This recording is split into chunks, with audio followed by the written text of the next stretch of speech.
one single demand that teaching and non-teaching staff of aided colleges should take into the central service rules. This is the only demand of these all protesters, and since then, Swesha, that all the aided colleges in Chandigarh remain closed just because the entire staff is on protest. Yes. Amandeep, continue talking to us, because it's important to also voice what these teachers have been fighting for and the injustice that has been happening to them all along. For how long have they been taking all their issues to the government, knocking the door again and again, but it's all gone unheard, which has landed them today in sitting here on the streets and protesting? Well, absolutely, Swesha. The point is that since Monday, they are raising their voice through the protest, and before that, they have given the representations to the UT Education Secretary as well as Governor, and in fact, the certain other authorities as well. But everything remain unheard, and that's the reason resulting this protest. These teachers and the non-teaching staff has decided to raise their voice through these kind of protest. And since Monday, all the teachers and non-teaching staff of aided colleges in Chandigarh, they are sitting on the protest at different colleges, and in fact now they are planning something big to hold a road march to the Governor House to raise their demand. And till the time this teaching and the non-teaching staff will remain on the protest, all the aided colleges will remain closed, and even they are blaming that their voices are unheard so far. Nobody is giving the concern to their voice, their demand, and their demand is very much genuine. Yes, Swesha.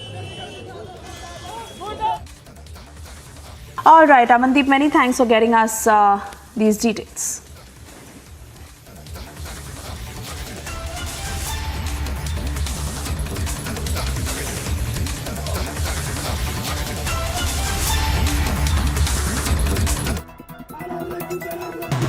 There seems no end to anti-government demonstrations in Peru.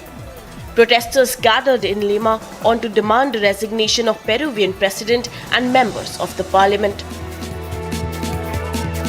The rally was held a day after Parliament shelved the government's latest proposal to bring forward elections to 2023. Police blocked protesters from entering the street leading to Congress building and fired tear gas to disperse them.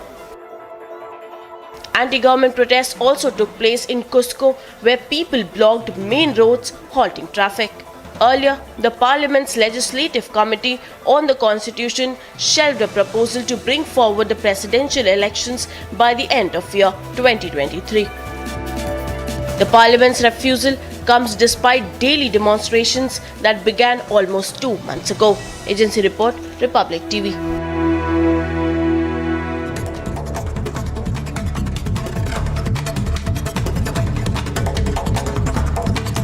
To boost India's defence sector, Prime Minister Modi is set to inaugurate a Hindustan Aeronautics Limited's helicopter factory in Karnataka's Tumkuru district. Defence Minister Rajnath Singh and other senior officials of the Defence Ministry will be attending the inauguration ceremony.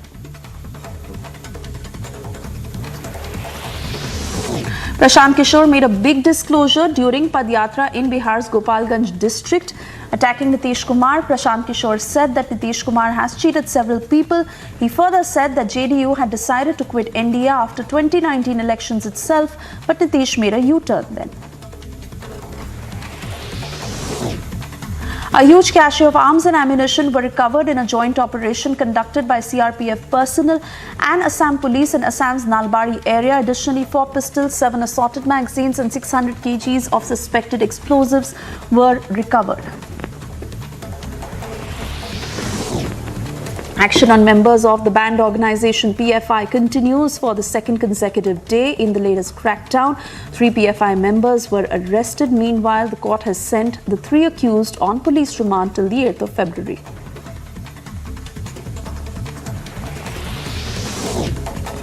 BSF personnel recovered 3 packets of narcotic substance suspected to be heroin weighing at least 2 kgs wrapped in polythene in Fazilka district of Punjab. Meanwhile, search operations are underway.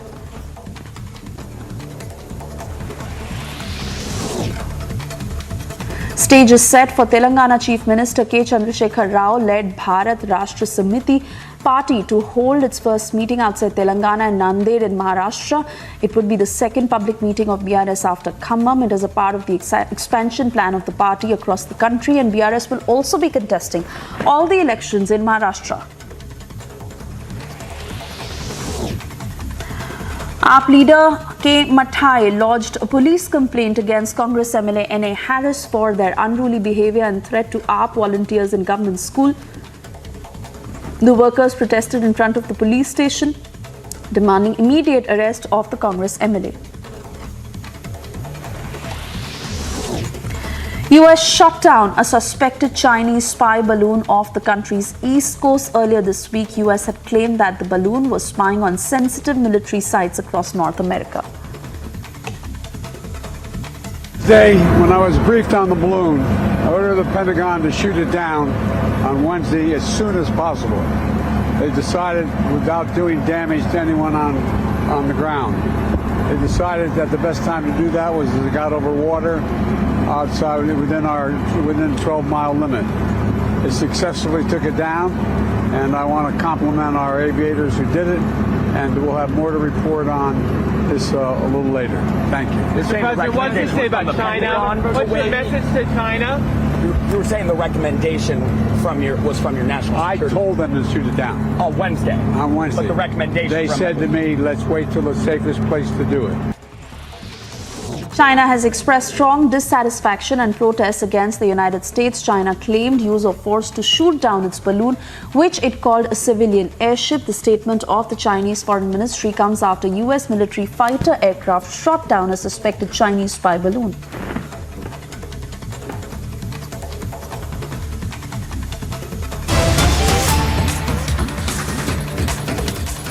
And we are cutting across to breaking news coming in from Pakistan.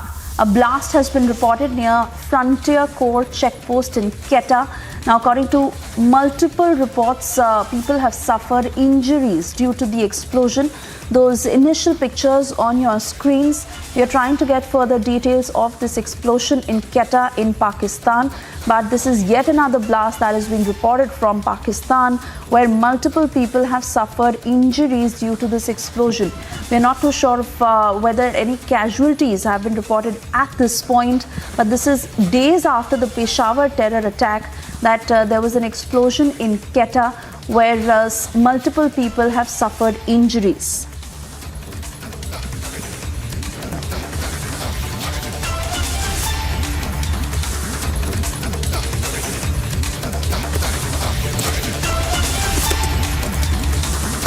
My colleague will join us from Islamabad shortly to tell us of the details that are coming in. Multiple people who suffered injuries after this bomb blast in Quetta. This was a huge blast that was reported in Balochistan. And according to reports, the blast occurred near the FC Musa checkpoint. There are several videos of the aftermath of the incident that have gone viral on social media. It is unclear whether there are any casualties at this point, but this happened at a very highly secure area in Quetta near the police headquarters, and this is the entrance of the Quetta cantonment, where the city is under strict security due to the PSL cricket match. That's the latest that is just coming in, where several people have been reported injured in Quetta in Balochistan.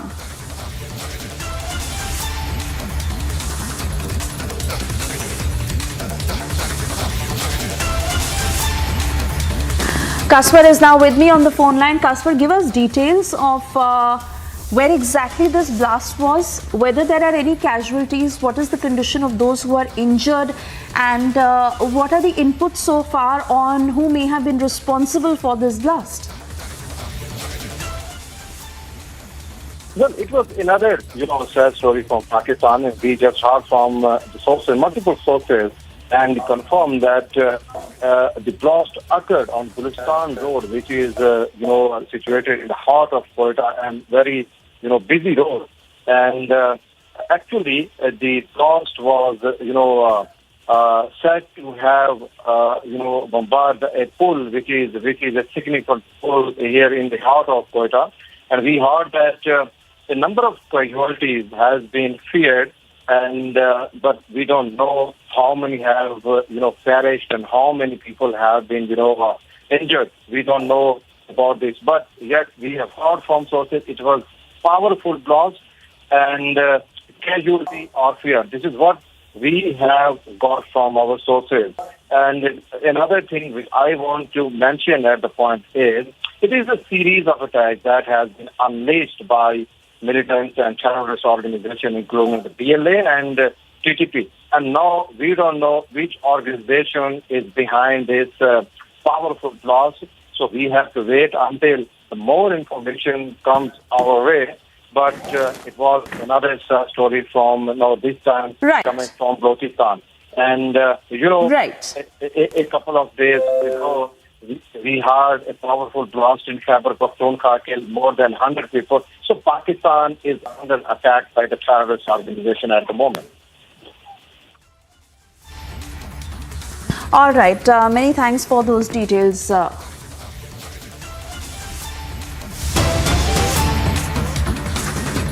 And we are moving on as there has been a communication from the Ministry of Home Affairs. The Ministry of Electronics and Information Technology has initiated the process to ban and block 138 betting apps and 94 loan lending apps with Chinese links on an urgent and immediate basis. It is being looked at as an emergency, and it's a massive crackdown. Remember, there have been several victims of such fake apps, and there has been a strong connection of how this comes from China and how there is a Chinese link. Now, 138 betting apps and 94 loan lending apps have been banned, and while the process is underway, this is being done on an urgent and an emergency basis. This is a communication that is coming from MHA and the Ministry of Electronics and IT that has initiated the process to ban and block 138 betting apps and 94 loan lending apps with Chinese links on an urgent and emergency basis.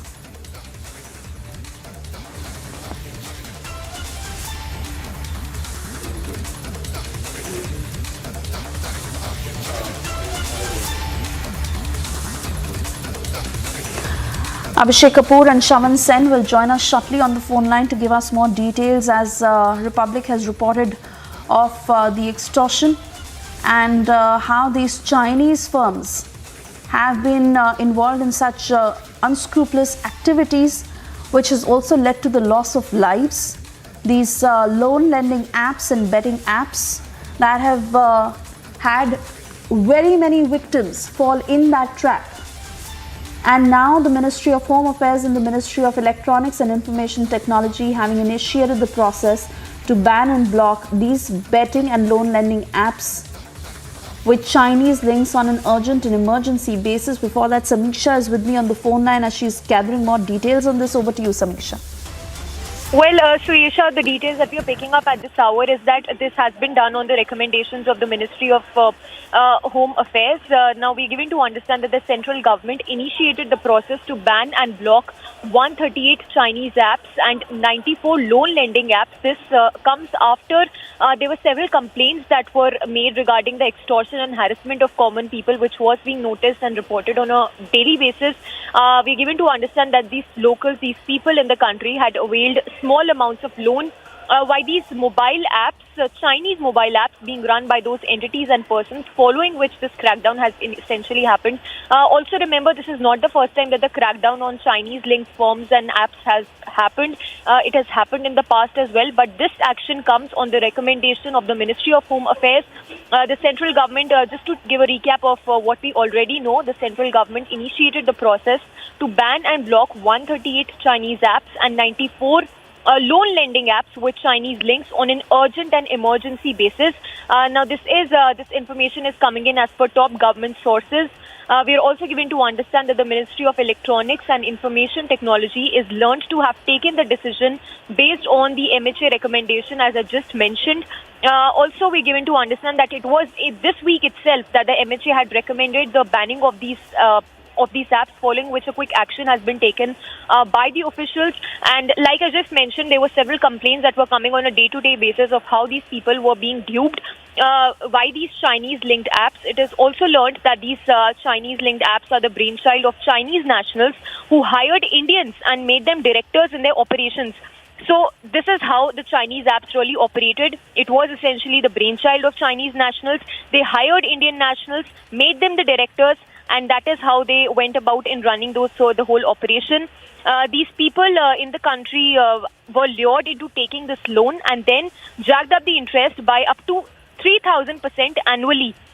When the debtors were unable to repay the interest, let alone the entire loan, individuals representing these apps started to harass. Yes, and Samiksha, there have been so many victims who followed in the trap of such lending and betting apps. I also want to get in cyber expert Ritesh Bhatia, who's with us on the phone line. Ritesh, well, we understand how these apps have not been monitored, and there has been no vigil kept on them, and so many who've fallen prey to such apps that have a Chinese link clearly. But how fast can we see action, and what will this mean in terms of, how it has really spread thick and fast?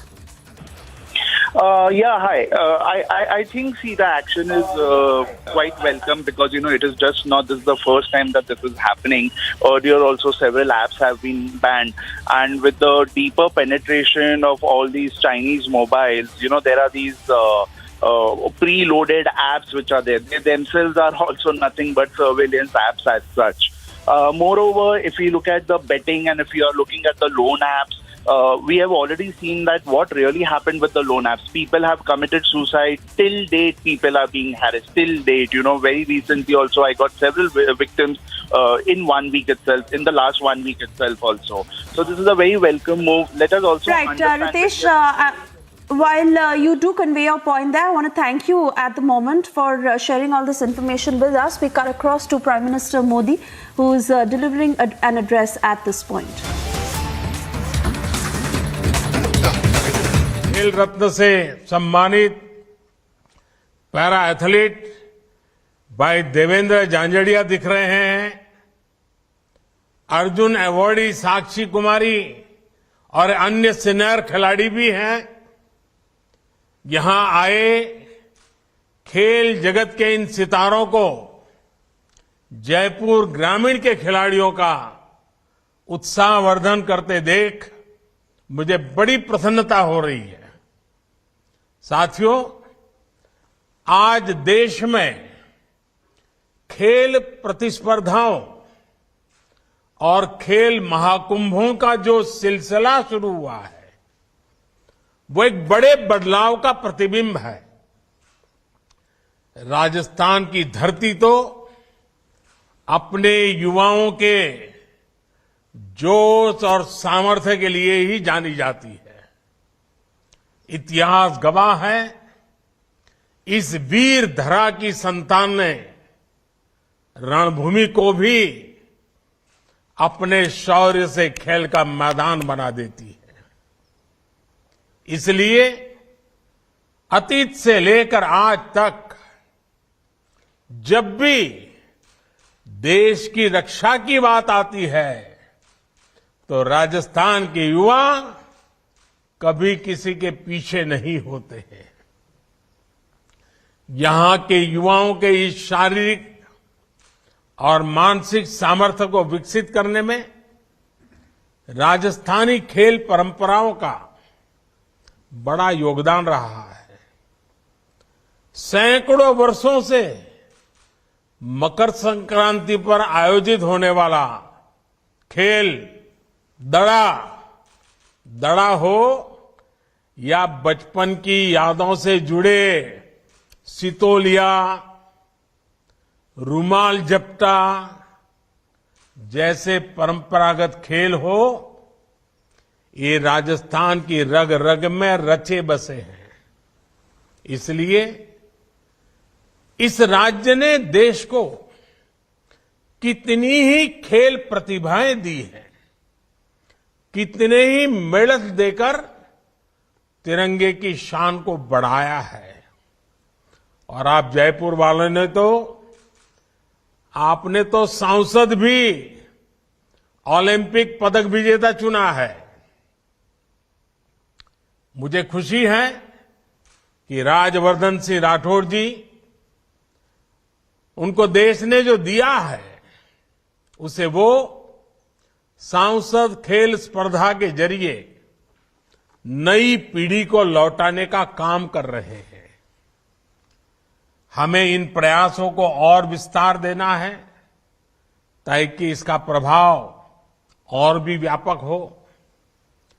Jaipur महाखेल का सफल आयोजन हमारे ऐसे ही प्रयासों की अगली कड़ी है। इस वर्ष 600 से ज्यादा टीमों का, 6,500 युवाओं का इसमें भाग लेना इसकी सफलता का प्रतिबिंब है। Friends, the recent suicide attack in Peshawar inside a mosque in the police lines has set the tongues wagging. There are various conspiracy theories, and yet there is the Khyber Pakhtunkhwa police, the police of Peshawar, which has come out on the roads. They're saying that this terror act was not done by any terror organization. They say that this was done by one of our own.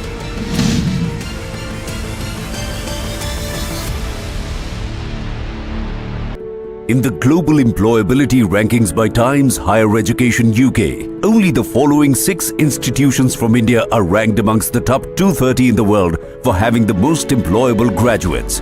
IIT Delhi, IISc Bangalore, IIT Bombay, IIM Ahmedabad, IIT Kharagpur and Amity University. You've been attacking the BBC, you've been looking at the China angle on various things, and I thought it would be very interesting to discuss with you the China angle. First of all, Tony, just to begin by starting by asking you, are we making too much of the China angle in everything? Every time we make an allegation about the close connection of the Congress party with the CCCP, this is denied. Then we point out that, you are really saying things which would certainly resonate with China. You undermine our Jawan and their efforts. I mean, first of all, you're making all these pro-China noises. Then why are we not having any glimpse of that much spoken about document? This is surely not a private affair between you and the CCCP.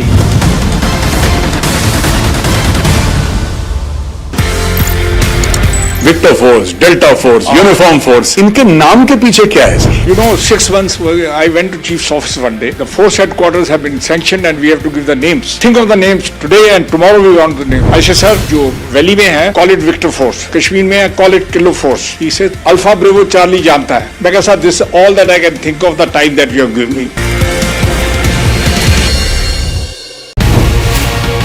While growing up, who did you look up to? Who was your idol? Dilip Kumar. And you were fortunate enough to work with him as well. I was wanting to work with him. This was my dream to work with him. And I was very fortunate when I was offered Dastan, the first film with him. And I used to be sitting there and watching him. He was so good and a great actor, but he was a greater human being as well.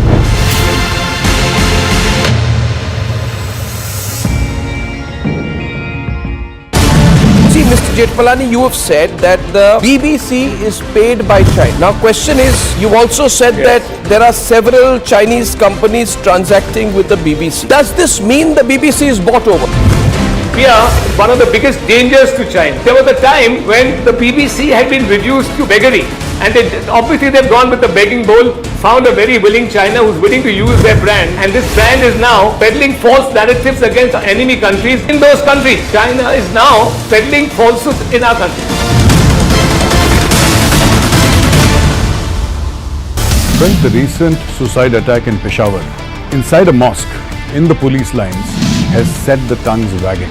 There are various conspiracy theories, and yet there is the Khyber Pakhtunkhwa police, the police of Peshawar, which has come out on the roads. They're saying that this terror act was not done by any terror organization. They say that this was done by one of our own.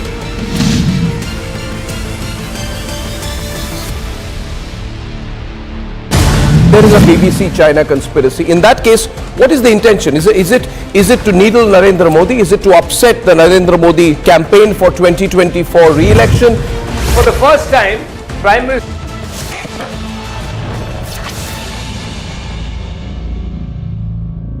Friends, the recent suicide attack in Peshawar, inside a mosque, in the police lines, has set the tongues wagging. There are various conspiracy theories. And yet, there is the Khyber Pakhtunkhwa police, the police of Peshawar, which has come out on the roads. And this police is saying that this is a conspiracy. They're saying that this terror act was not done by any terror organization. They say that this was done by one of our own. Hi, I'm Major Gauravari and you're watching Checkmate.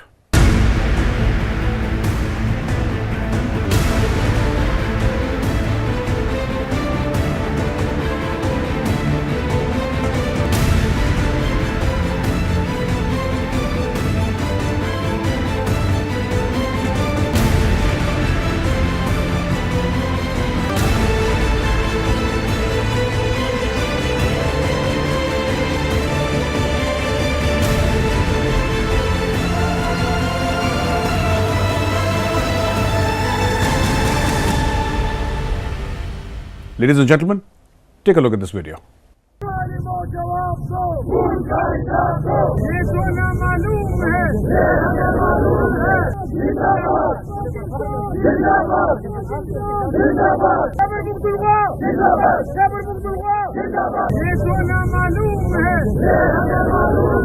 ये जो नामालूम हैं, ये हमें मालूम है. नामालूम अफराद means unknown people.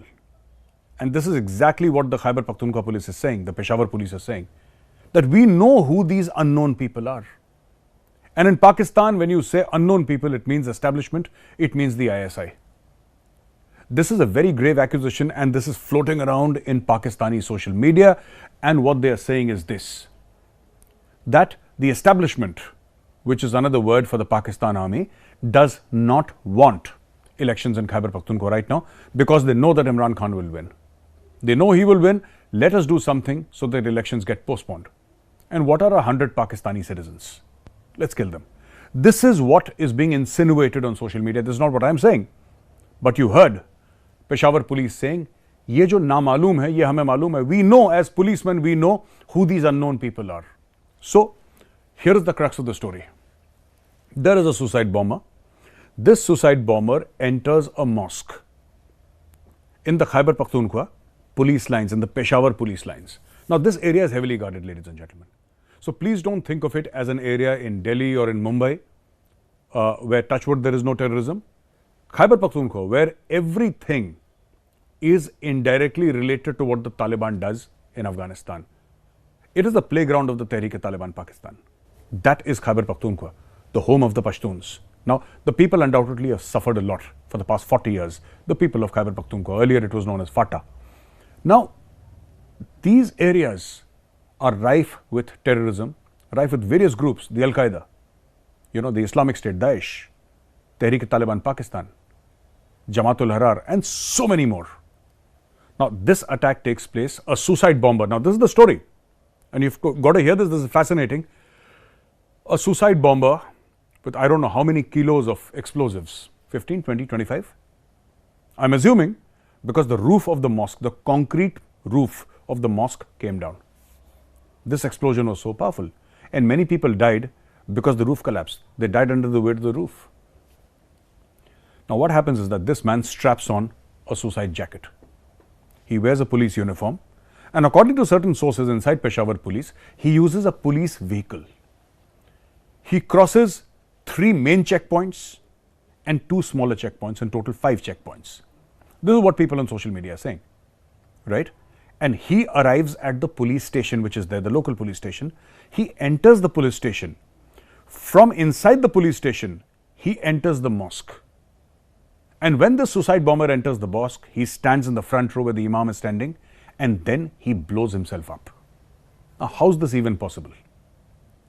We've had attacks in India, and we understand if a place is left unguarded, or if there is lack of physical checking, even if it is guarded, if there is lack of physical checking, such things can happen.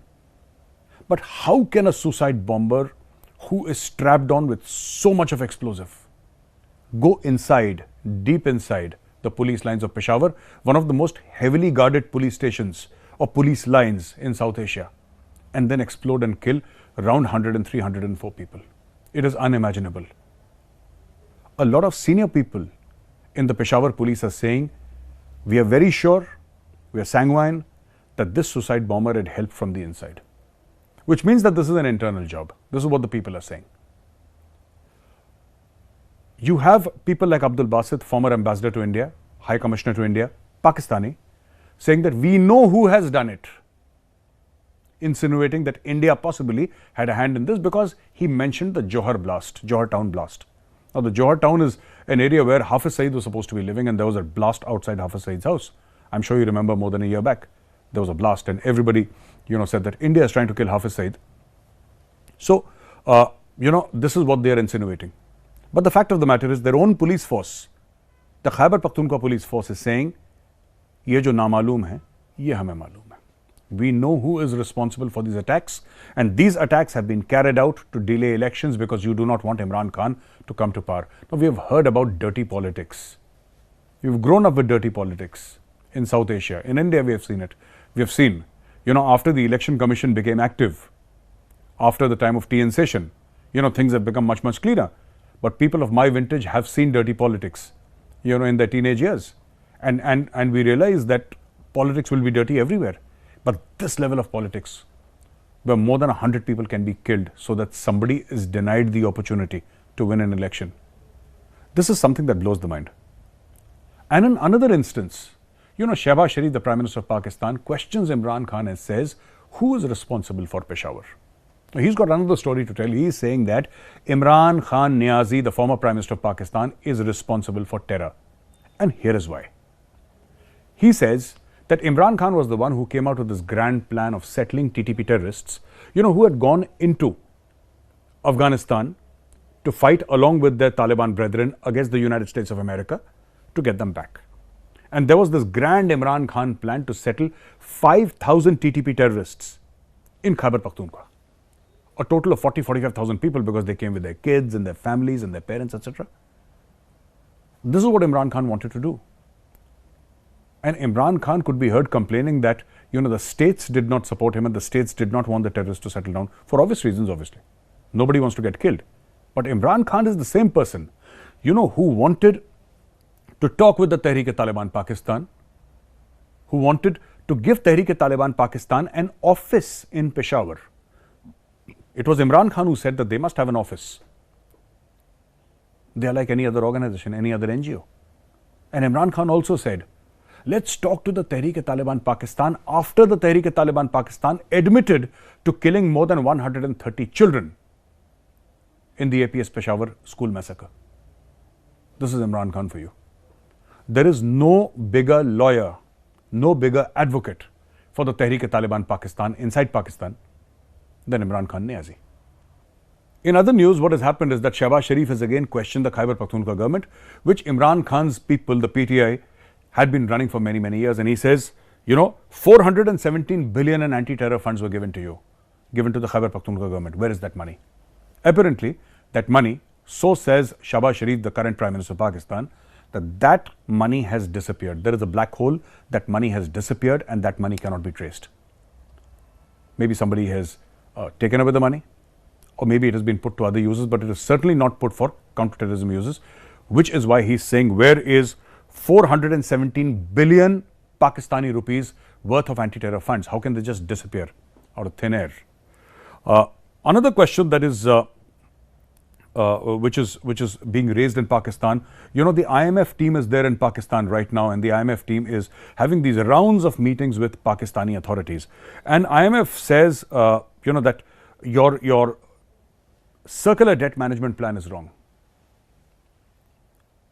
Pakistanis presented a plan to the IMF saying that here is our plan, and you need to approve this plan, give us the money so we can get out of circular debt. And this is what IMF said, that we reject your plan. This is a half-baked plan.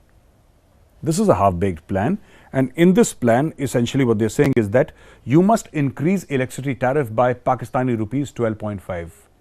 12.5 rupees you must increase the electricity tariff per unit.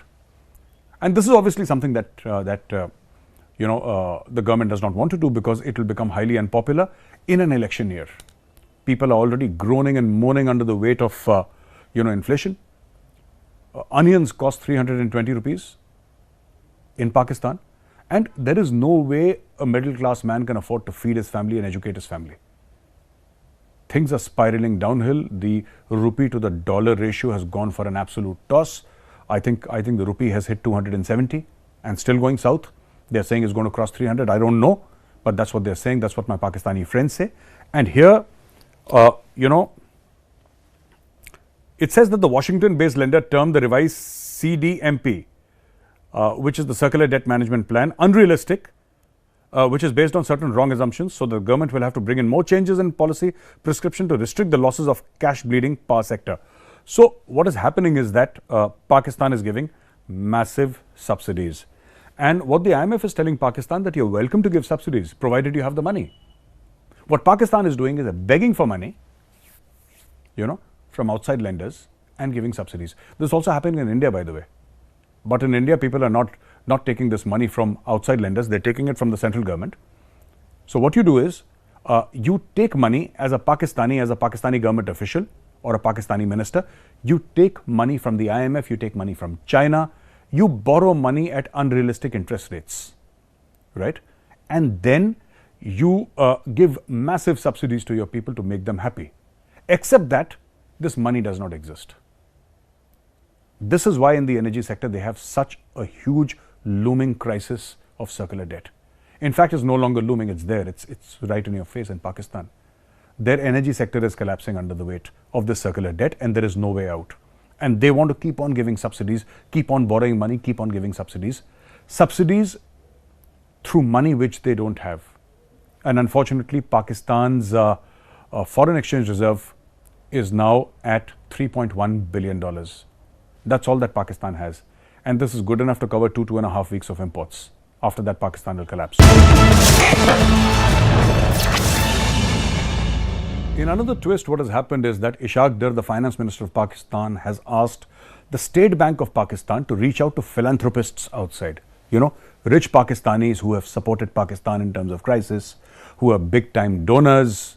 Now, they have started asking for funds from Pakistanis overseas. Now, this is not remittance. This is not your classical remittance where an overseas Pakistani would send his parents or his siblings or his relatives money inside Pakistan, for their expenses or for investment. No, this is not happening. They are reaching out to these rich Pakistanis that send us dollars, give us dollars, we are sinking. Everybody in Pakistan is begging, unfortunately. Their army chief is begging, their foreign minister is begging, their prime minister is begging, even the opposition leaders are begging.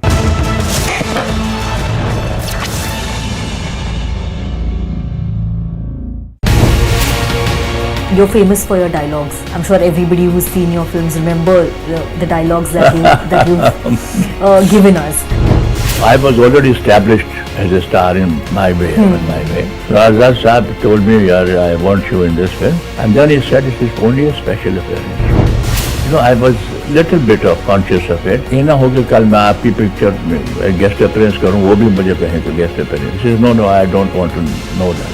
You're doing the picture. प्रेम नाम है मेरा, Prem Chopra.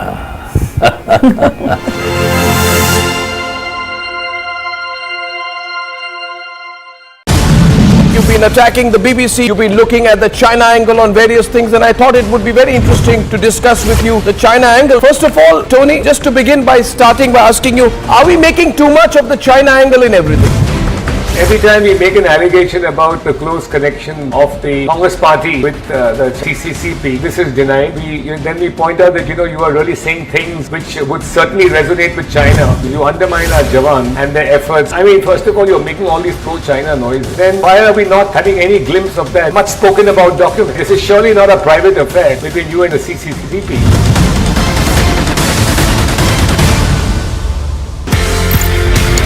Victor force, delta force, uniform force, इनके नाम के पीछे क्या है? You know, 6 months I went to chief's office one day. The force headquarters have been sanctioned and we have to give the names. Think of the names today and tomorrow we want the name. I said, sir, जो valley में है, call it Victor Force. Kashmir में है, call it Kilo Force. He said, Alpha Bravo Charlie जानता है. मैं कहा, sir, this is all that I can think of the time that you have given me.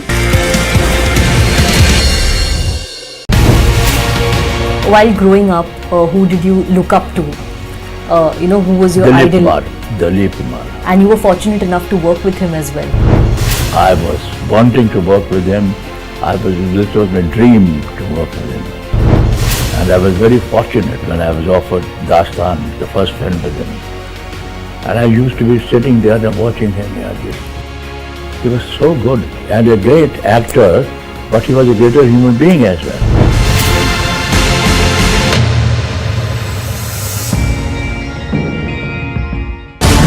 See, Mr. Jetmalani, you have said that the BBC is paid by China. Now, question is, you've also said that there are several Chinese companies transacting with the BBC. Does this mean the BBC is bought over? We are one of the biggest dangers to China. There was a time when the BBC had been reduced to beggary, and obviously they've gone with the begging bowl, found a very willing China who's willing to use their brand, and this brand is now peddling false narratives against enemy countries in those countries. China is now peddling falsehoods in our country. When the recent suicide attack in Peshawar, inside a mosque, in the police lines, has set the tongues wagging. There are various conspiracy theories, and yet there is the Khyber Pakhtunkhwa police, the police of Peshawar, which has come out on the roads.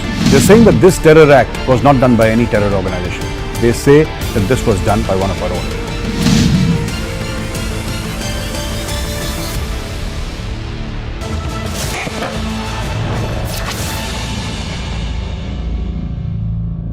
So Pakistan is saying yes to everything that the IMF has said. IMF says increase the cost of water, yes. Increase the cost of electricity, yes. Increase the cost of gas, yes. Why? It is not for the 1.1 or 1.2 billion dollars that IMF will give. And maybe over a period of years, much more. That's not the point. The point is that Pakistan's best friends have deserted Pakistan. China, sweeter than honey, higher than the Himalayas, deeper than the oceans, iron brother, lifelong friendship. All these dialogues today mean nothing because China has distanced itself from Pakistan. It has totally distanced itself from Pakistan. Saudi Arabia is not helping. The UAE is not helping. America is not helping. Yes, they did give some pocket change, for flood relief. But helping Pakistan and writing those big billion-dollar checks? Absolutely not. They've said, get it first approved by the IMF. That is the conditional clause that everybody has put. And suddenly Pakistan is left in the lurch. Pakistan knows it can go to Saudi Arabia, it will come back empty-handed. What will happen is, can you roll over credit? Okay. Deferred payment on oil? Okay. But can you give us cash? No. The world has refused to give Pakistan cash. And Saudi Arabia was very categorical. Saudi Arabia said that those days of, in fact, one of the very senior ministers said in Davos recently, World Economic Forum, that those days of giving empty and blank checks to countries like Pakistan and Egypt is over. We are taxing our people to pay Pakistan money. The Arabs, the Saudi Arab government is taxing its own citizens to pay Pakistan money. Why doesn't Pakistan tax its own citizens also? I mean, this goodwill can't be one way. And the president of the UAE had come to Pakistan on a hunting trip. He refused to come to Islamabad. And Shehbaz Sharif had to make up some story about the weather being bad and how His Highness will come at a later date and he's a brother and he's a friend and all these poetry, spouting. Shehbaz Sharif went on front of the media and said that no, he wanted to come but he could not. The weather was bad. This is the story that they gave. But in a country that is this unsafe, how does somebody come? He went to Rahim Yar Khan, he did his bit of hunting, and now I think he's flown back. But the fact of the matter is, he knew that even if he landed there, in spite of the security risks, Shehbaz Sharif would simply have asked him for money. That's it. It doesn't matter if you're a guest. You come to my home as a guest. I invite you, you come to my home as a guest, and I end up asking you for money. That's Pakistan for you. In another twist, what has happened is that Ishaq Dar, the finance minister of Pakistan, has asked the State Bank of Pakistan to reach out to philanthropists outside. Rich Pakistanis who have supported Pakistan in terms of crisis, who are big time donors. Now they have started asking for funds from Pakistanis overseas. Now this is not remittance. This is not your classical remittance where an overseas Pakistani would send his parents or his siblings or his relatives money inside Pakistan, for their expenses or for investment. No, this is not happening. They are reaching out to these rich Pakistanis that send us dollars, give us dollars, we are sinking. Everybody in Pakistan is begging, unfortunately. Their army chief is begging, their foreign minister is begging, their prime minister is begging, even the opposition leaders are begging. Everybody is begging. So why should everybody have all the fun? Let the State Bank governor join in. So these are the directives from Ishaq Dar, the finance minister of Pakistan, to the State Bank governor. Go beg. Ask the philanthropists to send you dollars. And they're doing everything. And the next thing that is going to happen is the dollars, which are on 6.5 billion with commercial banks in Pakistan. Now commercial banks and the people there are very scared, and which is again leading to the flight of dollars. Because people had deposited some dollars with commercial banks in Pakistan. And what is happening today is that they know that when push comes to shove, and this Pakistan did, during the nuclear blast, when there were a lot of sanctions on Pakistan, it reached out, to the commercial banks and said that nobody can take dollars. So people are withdrawing their dollars from commercial banks, whatever little they can, and they're sending it abroad. This is also leading, apart from the fact that the Afghans are taking their dollars, and dollars are really scarce, and the rupee to the dollar ratio, even if you have 270 rupees, you can't buy $1 in Pakistan, whatever the interbank trade says. But the fact of the matter is, dollars are very, very hard to find in Pakistan. They are almost an extinct species. But what's happening is that here people are taking out their dollars and sending it out of the country. $1,000 at a time, $500 at a time. People are withdrawing. This is going to be the next thing that Ishaq Dar will have on his mind if the talks with the IMF fail. $6.5 billion. Stop people taking out money. Stop people taking out dollars. Pay them in PKR. The Pakistani rupee, which is anyway junk currency, but pay them in PKR and then expect them to give you dollars. They did that when the nuclear blast happened, and they're going to do it again. Now, there is another very interesting news from China, and actually it's American news. What America has done is, America has taken 4 bases in the Philippines. They say it's a key bit of real estate, and this will help America keep an eye in the South China Sea and around Taiwan. Now, obviously, Taiwan is under threat. Taiwan is under threat, and Taiwan is under military threat from China. Ever since Nancy Pelosi landed up, and ever since all these things happened, Taiwan has been facing a military threat from China for a very, very long time. But the fact of the matter is, they're trying to sort of push back, and China believes very strongly in the One China policy, and they make a face if you don't recognize one China, and there are diplomatic differences of opinion, and China comes down very strongly, in a very heavy-handed manner against countries who don't believe in the One China policy. But at the same time, America says we have taken 4 bases. They've taken 4 bases, and since America needs to pay money to the Philippines, this is done under the guise of, environmental damage and supporting the Filipino economy. This is what America says. Now, Philippines is a largely Christian country, right? And they have been under threat from China as well, because China covets Philippines territory. So, Philippines also feels safe with American warships near Philippines, and these 4 islands that have been taken in fact, 4 bases, not exactly islands, but 4 bases, which have been taken by the Americans. And this is the news that, these islands will be used to keep an eye on China in the Taiwan Strait area and also the South China Sea. These are Cagayan, Isabela, Palawan, and Zambales. Now, these are all part of, Palawan is an island, and Zambales, Cagayan, and Isabela are part of mainland Philippines. And you see, just up north is Taiwan, and further up north is China. So this is what happens, this is what America is trying to do. It is trying to encircle China, like China is trying to encircle India. America is trying to encircle China, and these 4 bases, these 4 bits of prime real estate is going to help the American Navy a lot, American Marines a lot. Now, what they're going to do is, obviously, you've heard about the AUKUS, right? And you've heard about the Quad.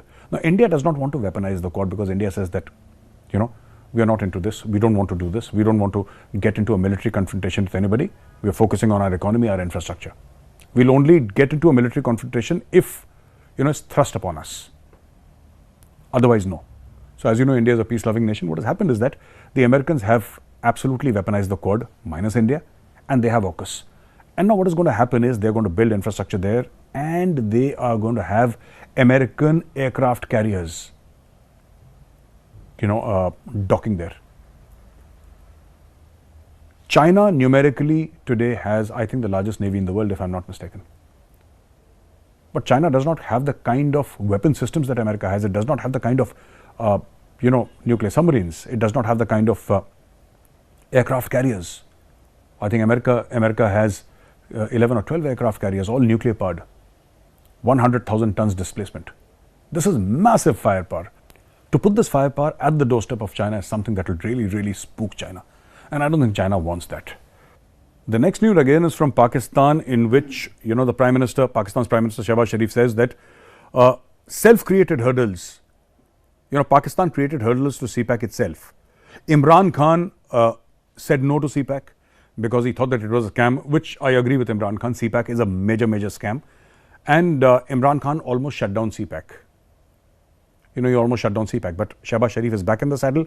And Shehbaz Sharif today, you know, he's saying that there would be no roadblocks to the multi-billion-dollar infrastructure project and, you know, their nuclear plants for civilian energy. So he inaugurated the country's 7th nuclear plant and stressed the need for more cheap energy, which is all right. And there were Chinese there, and in front of Chinese, he promised that the CPEC, the China-Pakistan Economic Corridor, would proceed at a, you know, at a great pace, something that the Chinese would be satisfied with.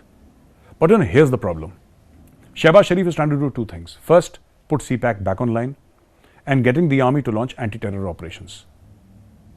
But what happens when Imran Khan comes back to power? When Imran Khan comes back to power, the first thing he's going to do is roll back CPAC. And as I said, there is no better lawyer for the Tehreek-e-Taliban Pakistan in Pakistan than Imran Khan Niazi. Imran Khan is again going to settle the Taliban back there. So everything gets rolled back. I don't even know why Shehbaz Sharif is trying all these things, because they'll just be rolled back by Imran Khan. The first day that Khan comes to power, he's going to ask for the CPAC files and he's going to shut it down. Number one. Number two, he's going to say, let's talk to the Tehreek-e-Taliban Pakistan. Let them open offices in Peshawar. Let's mainstream them. Hardcore terrorists, suicide bombers, Imran Khan wants to mainstream them. Which is why he was known as Taliban Khan in Pakistan. He still is, by the way.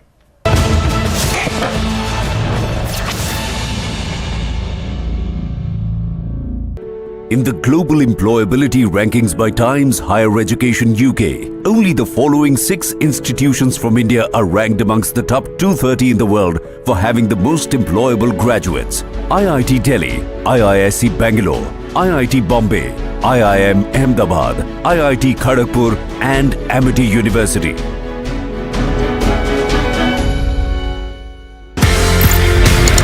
क्यों जरूरत पड़ी देश को राष्ट्रीय rifles जैसी force raise करने? किसका idea था? क्यों जरूरत पड़ी sir? There was a necessity to have a force. Our army was considered is not enough in size. We must have another force. A new force was thought of, that's the Rashtriya Rifle. These battalions were to be given a special task. I'm told that probably this is the biggest counterinsurgency force in the world. You're famous for your dialogues. I'm sure everybody who's seen your films remember the dialogues that you've given us. I was already established as a star in my way. So Azad Saab told me, I want you in this film. And then he said, it is only a special appearance. You know, I was little bit of conscious of it. ये ना हो कि कल मैं आपकी picture में guest appearance करूँ, वो भी मुझे कहें तो guest appearance. He says, no, I don't want to know that. You're doing the picture. प्रेम नाम है मेरा, Prem Chopra.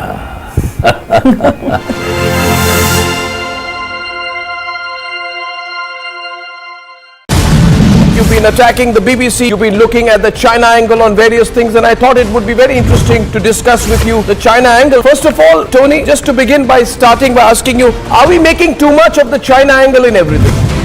Every time we make an allegation about the close connection of the Congress party with the CCCP, this is denied. Then we point out that, you are really saying things which would certainly resonate with China. You undermine our Jawan and their efforts. I mean, first of all, you're making all these pro-China noises. Then why are we not having any glimpse of that much spoken about document? This is surely not a private affair between you and the CCCP. You're famous for your dialogues. I'm sure everybody who's seen your films remember the dialogues that you've given us. I was already established as a star in my way. So Azad Saab told me, I want you in this film. And then he said, it is only a special appearance. I was little bit of conscious of it. ये ना हो कि कल मैं आपकी picture में guest appearance करूँ, वो भी मुझे कहें तो guest appearance. He says, no, I don't want to know that. You're doing the picture. प्रेम नाम है मेरा, Prem Chopra.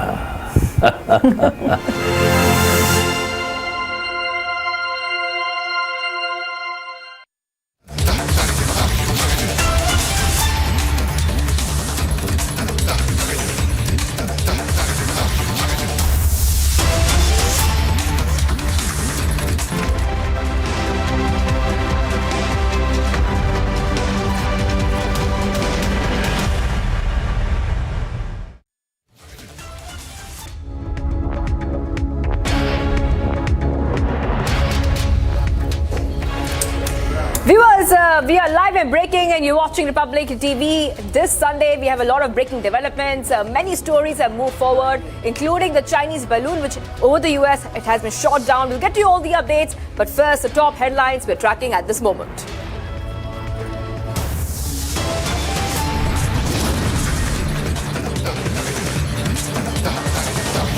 It's a mega Republic coverage impact. Central government bans 138 Chinese betting apps.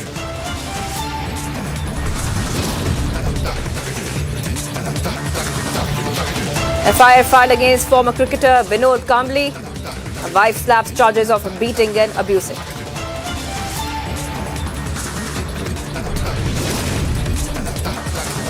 Former Pakistan President Pervez Musharraf passes away at the age of 79.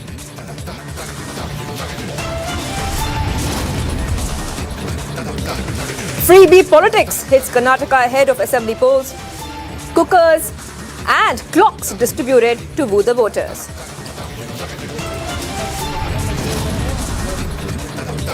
Chinese spy balloon over US airspace shot down. Pentagon acts after President Joe Biden's order.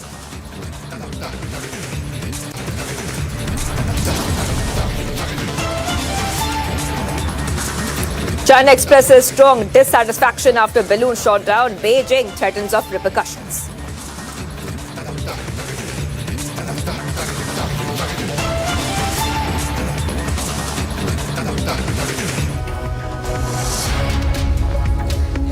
Viewers, let's get to top the story which is coming in right now this Sunday afternoon.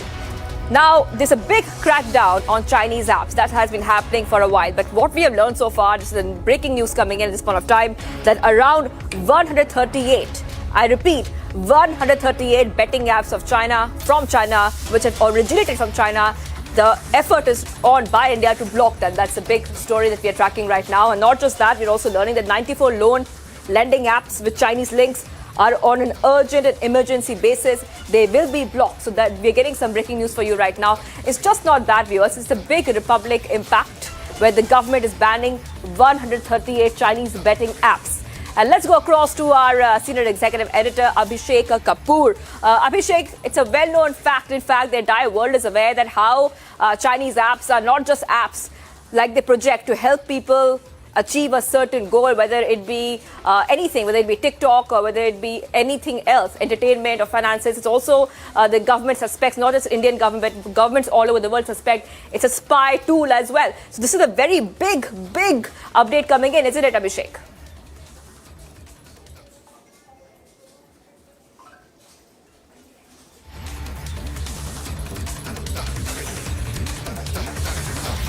All right, viewers, we'll go ahead to Abhishek Kapoor in just a while. But like I was telling you, viewers, earlier many Chinese apps or apps with Chinese origin, they have been banned in India already, including TikTok. But right now, viewers, getting some more news coming in.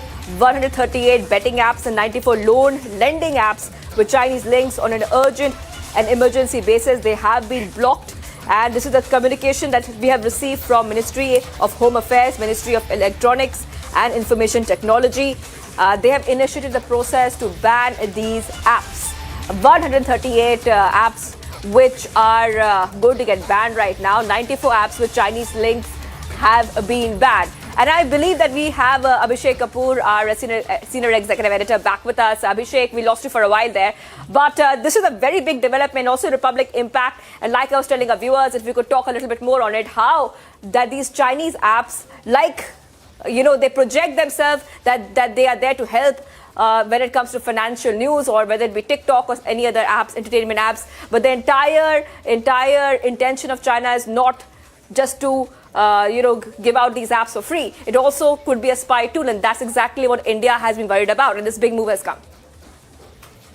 Well, yes, Shivangi, you're right. There is a national security aspect to it, but I think what has happened today by way of banning of these 138 apps is part of a larger crackdown happening on financial fraud and money laundering and fintech abuse.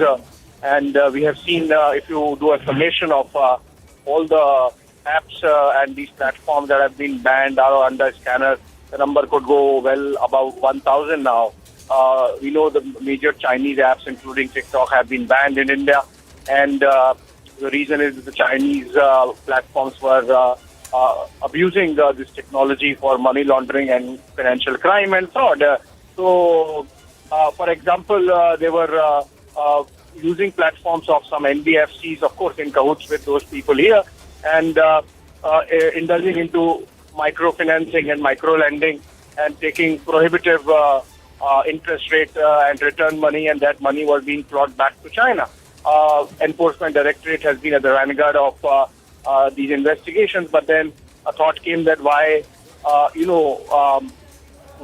shut the door or slam the door when the horse has bolted, and that's why this crackdown on apps, and this is being done on the recommendation of the Union Home Ministry, and the Electronics and Information Technology Ministry gets into it in terms of banning it, but overall this is the MHA which does that. So that also brings in a major sweeping of the national security aspect also, where the MHA through its various agencies carries out due diligence as to which apps might be, apart from indulging in money laundering and this financial crime, could also be a national security threat. So while we will go through the list by of 38 apps, as I said, the total number by now should be crossing easily about 1,000. All right, Abhishek. I'm also being joined right now by Ritesh Bhatia, cyber expert, who's joining us live on the broadcast here at Republic TV. A very good afternoon to you, Ritesh. Now, this is a very big move made by the government, and like Abhishek Kapoor was telling us, our senior executive editor, it's not just about a spy tool. These apps were used to harass the people who downloaded it. Very, very concerning. Ritesh, what is your view on it, and what is your view on this big move by the Indian government? Okay, so there are two things. Number one, I'm pretty shocked to see that there are still these spying apps are still over here on the e-stores as such. So, I thought these were completely over and all, and they were available across the other, via the third-party apps. So if they're over here, it is still alarming as such. As far as the move is concerned, of course, it's a brilliant move. And, there's a lot, as the editor was saying, there's a lot that we need to do. There can be 1,000+ such apps also. Because we need to, firstly, we need to understand how do these apps work. The moment you, you install these apps, they take all the permissions, including of your microphone and gallery, camera, location, everything. So they have each and every information of yours. In the moment you have downloaded it, all your data gets uploaded onto their server, into their country, and they have information about everything, including the SMSs and the bank accounts and whatnot, in the gallery. And that's the reason they, once you've not paid, they start harassing you. Even if you have paid, you must have seen what is happening. Even if you have, let's say you took a micro loan of 5,000 rupees, you returned it, they will, just deliberately give you another loan which you never asked for. And again, they will start harassing you. So, you know, in my 22 years of career as a cybercrime investigator, I would say, like, you know, this was a kind of a financial cyber warfare on the citizens of this particular, of our country. Literally, it's like a salami attack. You know, everybody was targeted, and the kind of money that has gone offshore because of this is alarming.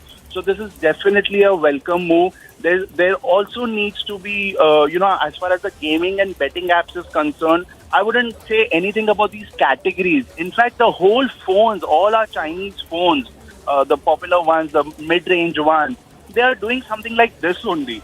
So it's just not the software, but also those preloaded, bloated apps which are there on those phones, which are also creating a lot of issue. Right, Ritesh. And you're joining us here right now. But, you know, a lot of viewers are watching Republic TV right now. They're watching our broadcast. They would also like to ask, and I would like to ask on their behalf, they would like to ask that how can they protect themselves from these kind of apps and tools? Because what should they look for whenever they're downloading? What should they look for? Any warning signs whenever they want to download an app? So such things do not happen, especially a lot of apps are already made by China.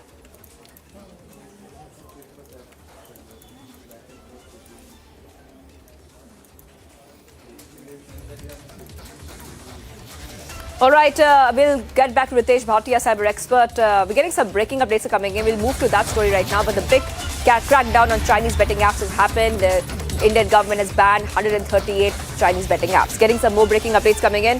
PDP chief Mehbooba Mufti and the Vadra Congress has eulogies the Kargil conspirator. Mufti has tweeted, and I quote here, deepest condolences, perhaps the only Pakistani general who genuinely tried to address the Kashmir issue. He wanted a solution according to the wishes of the people of Jammu and Kashmir and acceptable to India and Pakistan. And though the government of India has reversed all CBMS initiated by him and Vajpayee ji, the ceasefire remains.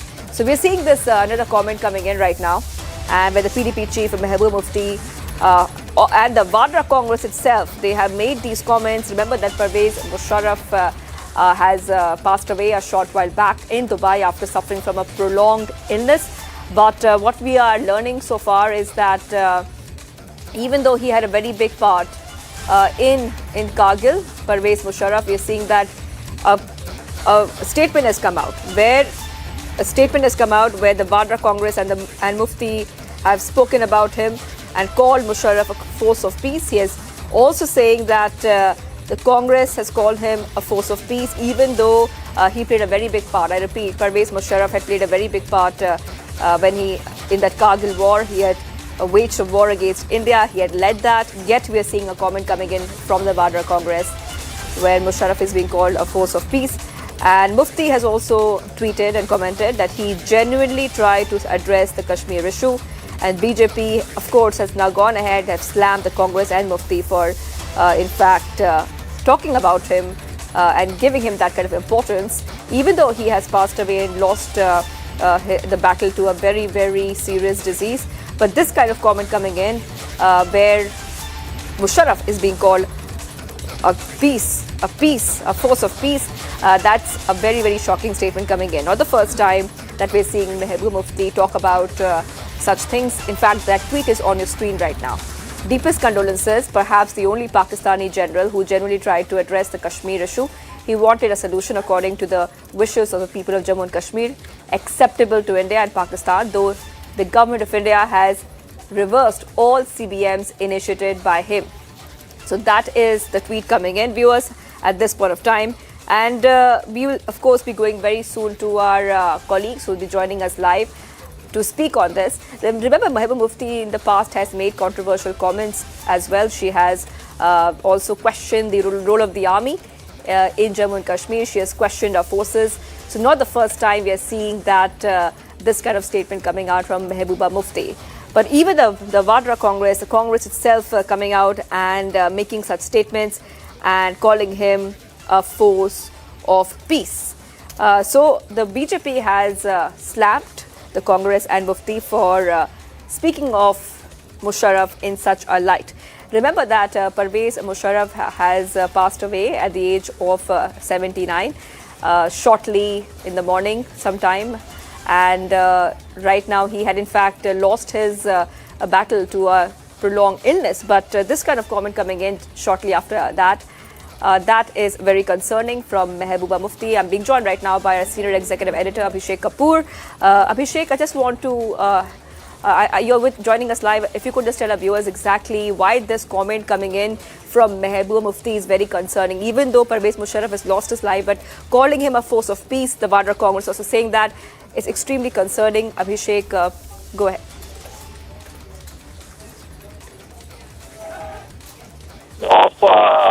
Of people who were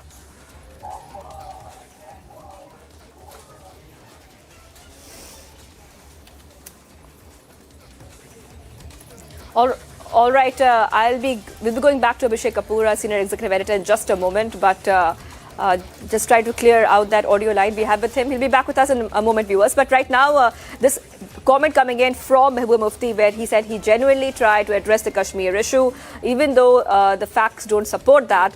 So this kind of statement coming out from Mehbooba Mufti once again, and at the same time, the Vadra Congress leaders are calling him a force of peace, even though his role in the Kargil war, he was a Kargil conspirator against India. So even though his role is very, very clear, we are seeing this kind of comment come out. Let's go ahead and play out some reactions are coming in. Let's play out the reactions and then we'll go across to Abhishek Kapoor once more. Musharraf है, मैं उनको पहले तो जो उनका आज देहांत हुआ है उनको श्रद्धांजलि देता हूं। अगर वो शांति लाना चाहते थे कम से कम अपने देश में शांति लाते, वहां से तो उनको निकाल दिया गया। लेकिन आज भी जो हमारे यहां पर पाकिस्तान की सपोर्ट करने वाली लॉबी है वो जरूर एक्टिव हो जाती है। भारत के विरुद्ध किस प्रकार से बात करने का उनको मौका मिले, उनको एक समय चाहिए। और आज उनके देहांत पर ये इस प्रकार की बयानबाजी कर रहे हैं, ऐसा नहीं है। वो मुशर्रफ ही थे जिन्होंने कारगिल युद्ध को लेकिन बाद में मुंह की खाई।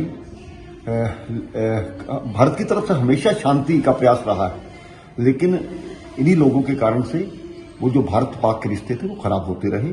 और खास करके शशि थरूर जैसे जो लोग हैं उनको ऐसी बात करना अच्छा नहीं लगता। देश की राजनीति में उच्च पदों पर रहे।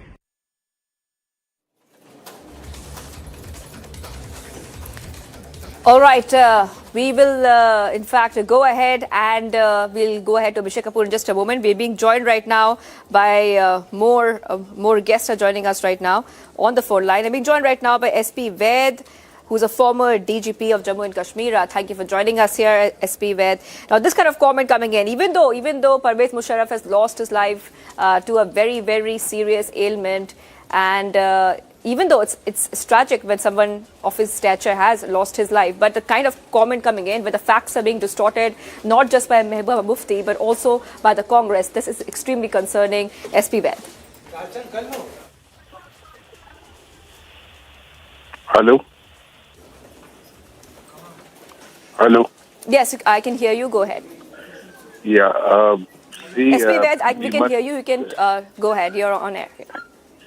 Yeah, Pervez Musharraf, when he was the administrator, the president of Pakistan, with Mr. Bajpayee, he did make an effort for reaching an agreement in Agra, which you all know later on it failed because of various reasons. But we should not forget that he was the architect of Kargil. Kargil, his own... The Prime Minister, when Mr. Pervez Musharraf was the Army Chief, Mr. Nawaz Sharif, he himself has mentioned this, that the Kargil was basically the misadventure of Mr. Pervez Musharraf, and how that tried to change the landscape of Jammu and Kashmir, how Kargil was planned. Basically, we should remember that also. Now, though he has lost his life, it would not be proper to talk anything against him. But we should not forget the Kargil. He was the architect of Kargil. Right, Dr. S.P. Vaid. So, like you were saying, that he has been known as the architect of the Kargil war, and he was the one who ordered the soldiers to enter India to cut off Leh from Srinagar. So, this was extremely concerning. But we are seeing that Mehbooba Mufti has made these comments in the past. She has questioned our army as well many times, multiple times in the past, S.P. Vaid. So, where do you think that this kind of aggression is coming from, especially as an Indian citizen? I think as an Indian citizen, we should see everything in perspective. Mr. Pervez Musharraf has died, fine. But then he, in Pakistan, at one time, he was the president and administrator, and he did, in fact, during his time, terrorism also did rise in scale and in the extent of damage the terrorism did during that time. So that shows that he was also supporting terrorism in Pakistan, which was sponsored against Jammu and Kashmir.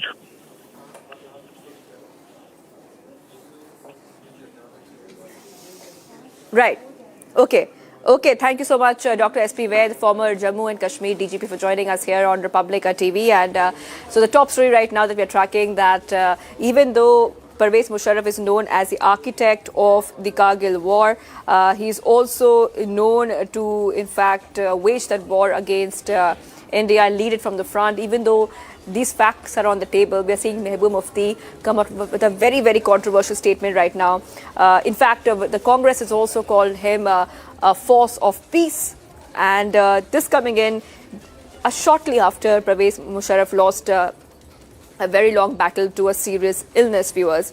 So we're getting these back-to-back updates right now on Republic TV, and Musharraf was already charged with the assassination of Benazir Bhutto, and he was living in Dubai for the past few years, but he lost his life to a prolonged illness. But the role of Musharraf when it comes to waging a war against India, that is very clear. But we are seeing that Mehbooba Mufti is making a very controversial comment, and she has tweeted. She has tweeted against him. If you could put that tweet out once more so our viewers can see what she has tweeted. She has tweeted that Pervez Musharraf had tried to sort out the Kashmir issue. That's one of the things that she has said in that tweet, viewers. And it's a very concerning statement coming out from Mehbooba Mufti, not just from her, but also from the Congress, which is saying a couple of things, especially talking about how he was a force of peace. So these are the top updates coming in, viewers, on Republic TV. And let's go ahead and play out that tweet. If you could play out the tweet, and I'll tell you what she has said once more.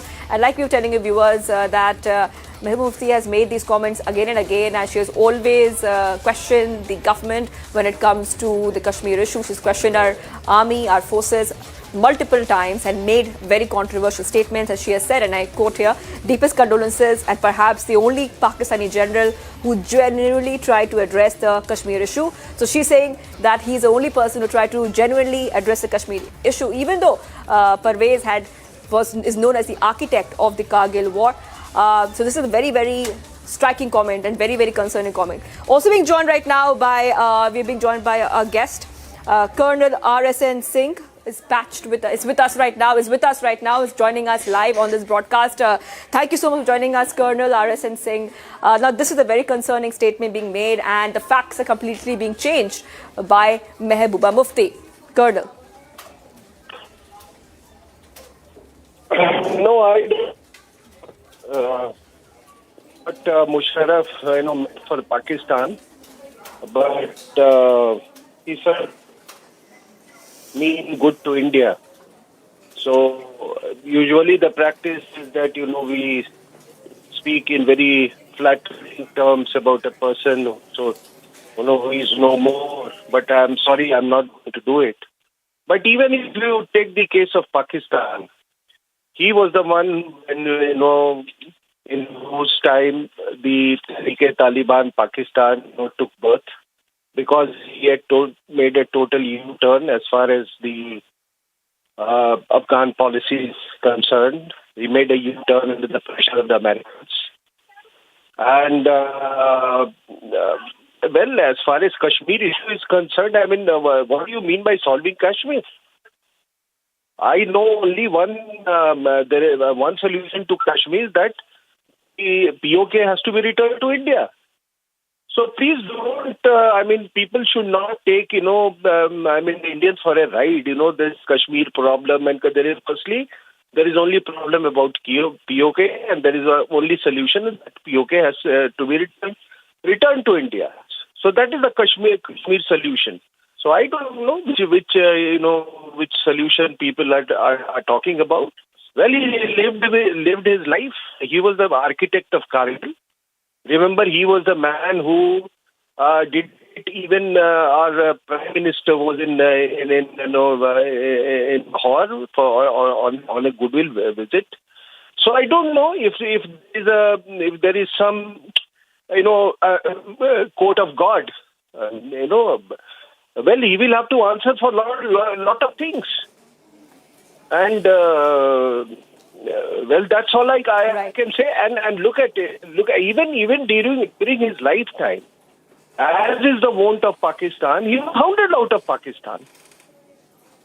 And every leader who is there, who comes up, leader of the nation, of the country called Pakistan, he has to be hounded out.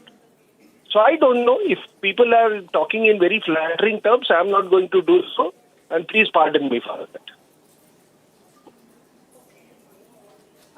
All right. Thank you, Colonel RSN Singh, for joining us here on Public TV on this broadcast. So a comment coming from Mehboob Mufti, where she has said very, very clearly that he was the only Pakistan general who tried to solve the Kashmir issue, even though he was also, in fact, this is facts, viewers, architect of the Kargil war. Also saying a couple of things that the Wandra Congress saying that he was a force of peace. Very concerning statements coming out. Taking a very short break, viewers. We continue getting the top updates here on Republic TV. Much more coming up on the other side. Starting off with what's happening. Vinod Kambali has been charged. In fact, his wife is slapped charges of beating and abusing.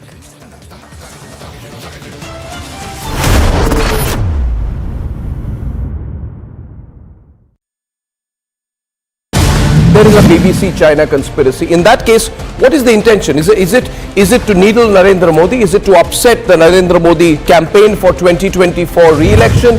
For the first time, Prime Minister Modi is standing up to them. China has finally found a leader who has given them a bloody nose in Doklam and in Galwan. And we are matching them build-up of infrastructure for build-up of infrastructure. We have fortified the northeast, Arunachal Pradesh, which is part of the northeast, of course, and all those border areas which are sensitive.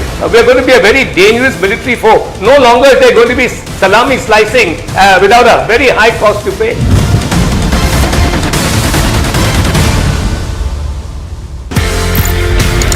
क्यों जरूरत पड़ी देश को राष्ट्रीय rifles जैसी force raise करने? किसका idea था? क्यों जरूरत पड़ी sir? There was a necessity to have a force. Our army was considered is not enough in size. We must have another force. A new force was thought of, that's the Rashtriya Rifle. These battalions were to be given a special task. I'm told that probably this is the biggest counterinsurgency force in the world. You're famous for your dialogues. I'm sure everybody who's seen your films remember the dialogues that you've given us. I was already established as a star in my way. So Azad Saab told me, I want you in this film. And then he said, it is only a special appearance. I was little bit of conscious of it. ये ना हो कि कल मैं आपकी picture में guest appearance करूँ, वो भी मुझे कहें तो guest appearance. He says, no, I don't want to know that. You're doing the picture. प्रेम नाम है मेरा, Prem Chopra.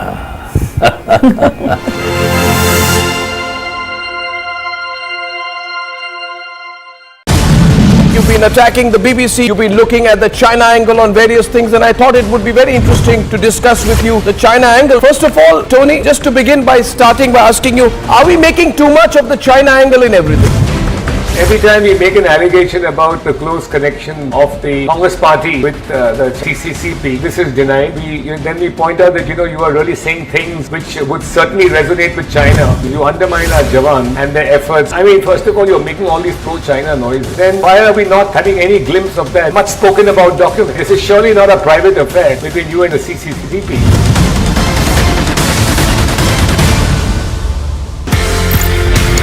Victor Force, Delta Force, Uniform Force. इनके नाम के पीछे क्या है? 6 months I went to Chief's office one day. The force headquarters have been sanctioned and we have to give the names. Think of the names today and tomorrow we want the names. I said, sir, जो valley में है, call it Victor Force. Kashmir में है, call it Kilo Force. He said, Alpha Bravo Charlie जानता है. मैं कहा, this is all that I can think of the time that you have given me.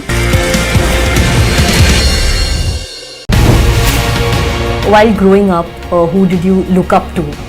Who was your idol? Dilip Kumar. And you were fortunate enough to work with him as well. I was wanting to work with him. This was my dream to work with him. And I was very fortunate when I was offered Dastan, the first film with him. And I used to be sitting there and watching him. He was so good and a great actor, but he was a greater human being as well.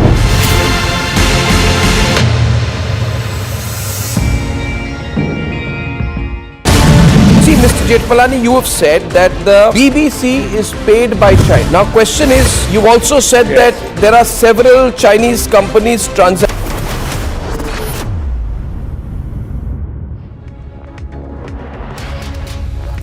All right, viewers, are live and breaking, and viewers, remember that there's a big story which came in last night.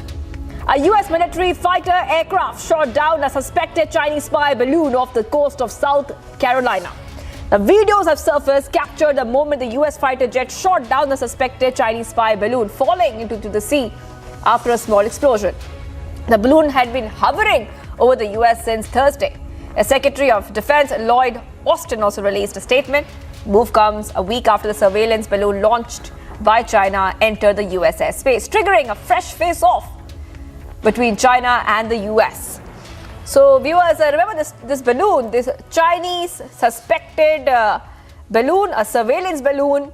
It has been shot down and it was deemed to be or suspected to be a spy balloon, a balloon which is spying on the US. So that has been shot down, viewers.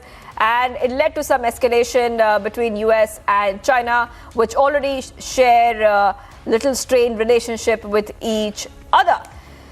Now, China has also spoken after that incident of the balloon being shot down. The Chinese have said that there will be repercussions after US had shot down the suspected spy balloon. Many reactions coming in. Let's play them out. Wednesday, when I was briefed on the balloon, I ordered the Pentagon to shoot it down on Wednesday as soon as possible. They decided, without doing damage to anyone on the ground, they decided that the best time to do that was as it got over water outside within the 12-mile limit. They successfully took it down, and I want to compliment our aviators who did it, and we'll have more to report on this a little later. Thank you. Mr. President, what did you say about China? What's your message to China? You were saying the recommendation was from your national security. I told them to shoot it down. On Wednesday. On Wednesday. But the recommendation They said to me, let's wait till the safest place to do it. If anyone was doing the scuppering, it was the people who sent the balloon into American airspace. I mean, that's an illegal act. I mean, this is U.S. territorial airspace. I mean, just to give you an example, during the Cold War, the United States and I think Great Britain and others would run reconnaissance activities around the Soviet Union. The Soviets shot down a lot of those aircraft. That China knew exactly that, because it's a balloon, it can act with a certain impunity in this sense and has this plausible deniability saying that it's a weather balloon. And I think the statement that they were trying to make is that they are not okay with the U.S. foreign policy. All right, viewers, so we just saw that reaction coming in from Joe Biden himself. The U.S. has shot down the Chinese spy balloon off the East Coast. Now, we know that China is not very happy with this development, expressed its strong dissatisfaction and protest against the decision, accusing the U.S. of overreacting and seriously violating international practice.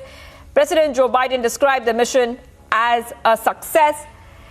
He has said he ordered the military to shoot it down as soon as possible when he was briefed on Wednesday. So the orders had come from Joe Biden to shoot down this Chinese so-called spy surveillance balloon, viewers.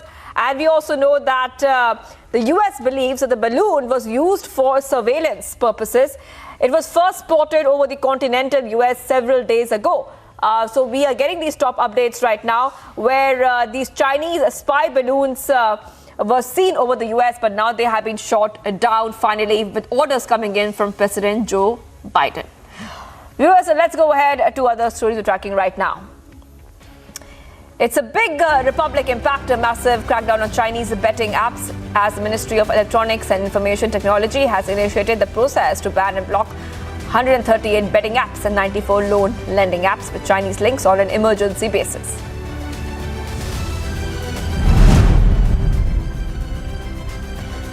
General Pervez Musharraf, who seized power in a bloodless coup and later led a reluctant Pakistan into aiding the US war in Afghanistan, passed away at the age of 79 in Dubai hospital.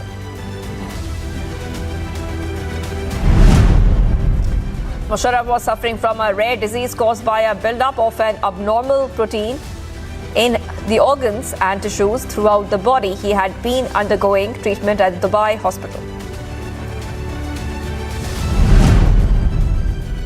South Korean Coast Guard vessels and aircraft were searching on Sunday in waters of the country's southwestern coast for 9 fishermen who disappeared after their boat capsized.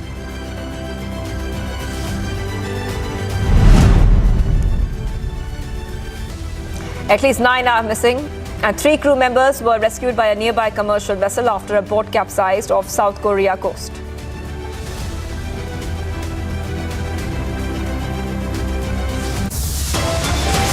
Viewers, much more coming up on the other side. It's a mega Republic coverage impact. Central government bans 138 Chinese betting apps. FIR filed against former cricketer Vinod Kambli. Wife slaps charges of beating and abusing.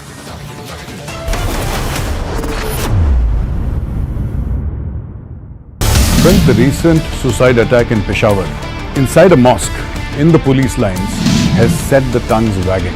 There are various conspiracy theories, and yet there is the Khyber Pakhtunkhwa police, the police of Peshawar, which has come out on the roads.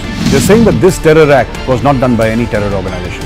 They say that this was done by one of our own.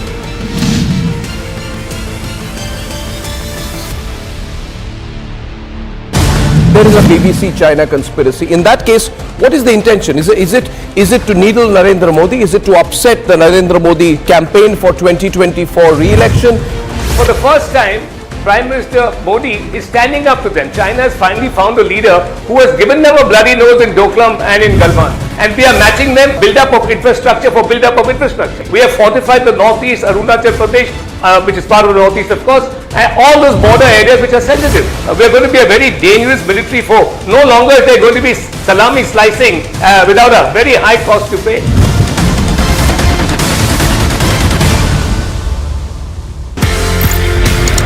क्यों जरूरत पड़ी देश को राष्ट्रीय rifles जैसी force raise करने? किसका idea था? क्यों जरूरत पड़ी sir? There was a necessity to have a force. Our army was considered is not enough in size. We must have another force. A new force was thought of, that's the Rashtriya Rifle. These battalions were to be given a special task. I'm told that probably this is the biggest counterinsurgency force in the world.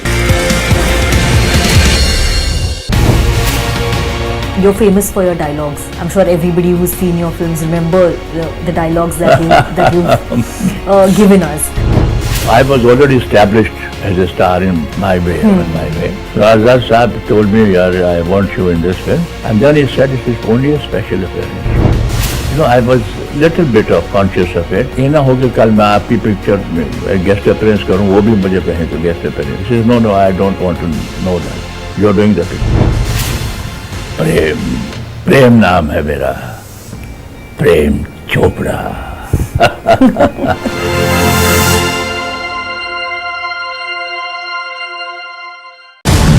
You've been attacking the BBC, you've been looking at the China angle on various things, and I thought it would be very interesting to discuss with you the China angle. First of all, Tony, just to begin by starting by asking you, are we making too much of the China angle in everything? Every time we make an allegation about the close connection of the Congress party with the CCCP, this is denied. Then we point out that you are really saying things which would certainly resonate with China. You undermine our Jawan and their efforts. I mean, first of all, you're making all these pro-China noises. Then why are we not having any glimpse of that much spoken about document? This is surely not a private affair between you and the CCCP.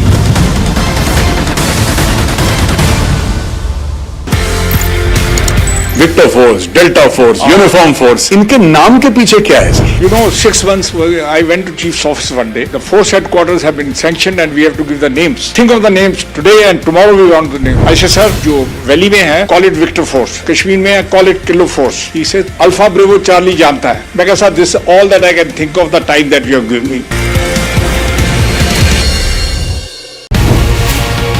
While growing up, who did you look up to? Who was your idol? Dalip Kumar. And you were fortunate enough to work with him as well. I was wanting to work with him. This was my dream to work with him. And I was very fortunate when I was offered Dastan, the first film with him. And I used to be sitting there and watching him. Victor Force, Delta Force, Uniform Force. इनके नाम के पीछे क्या है? 6 months I went to Chief's office one day. The force headquarters have been sanctioned and we have to give the names. Think of the names today and tomorrow we want the name. I said, sir, जो valley में है, call it Victor Force. Kashmir में है, call it Kilo Force. He said, Alpha Bravo Charlie जानता है. मैं कहा, sir, this is all that I can think of the time that you have given me.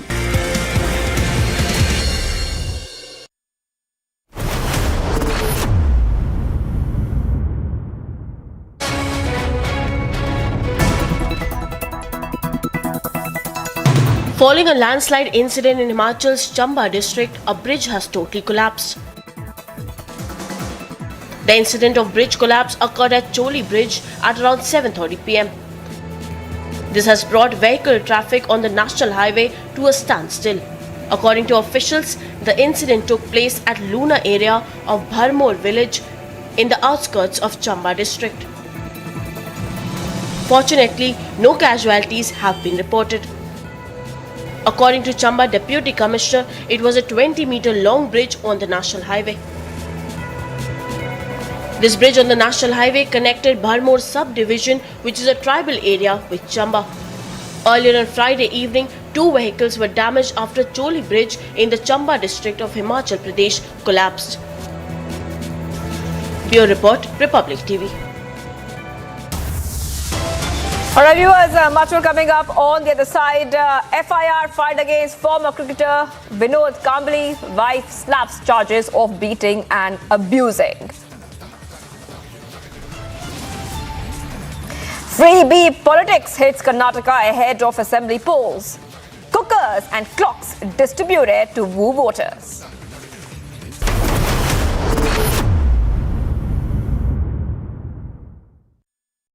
In the global employability rankings by Times Higher Education UK, only the following 6 institutions from India are ranked amongst the top 230 in the world for having the most employable graduates.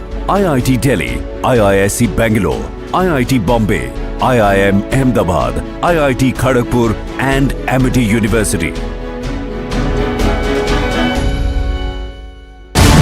See, Mr. Jetpalani, you have said that the BBC is paid by China. Now, question is, you also said that there are several Chinese companies transacting with the BBC. Does this mean the BBC is bought over? Yeah, one of the biggest dangers to China. There was a time when the BBC had been reduced to beggary, and obviously they've gone with the begging bowl, found a very willing China who's willing to use their brand, and this brand is now peddling false narratives against enemy countries in those countries. China is now peddling falsehoods in our country. When the recent suicide attack in Peshawar, inside a mosque, in the police lines, has set the tongues wagging. There are various conspiracy theories, and yet there is the Khyber Pakhtunkhwa police, the police of Peshawar, which has come out on the roads. They're saying that this terror act was not done by any terror organization. They say that this was done by one of our own.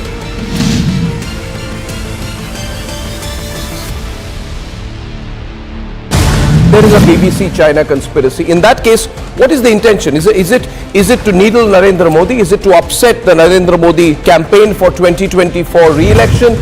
For the first time, Prime Minister Modi is standing up to them. China has finally found a leader who has given them a bloody nose in Doklam and in Galwan. And we are matching them build-up of infrastructure for build-up of infrastructure. We have fortified the northeast, Arunachal Pradesh, which is part of the northeast, of course, and all those border areas which are sensitive. We are going to be a very dangerous military foe. No longer is there going to be salami slicing without a very high cost to pay.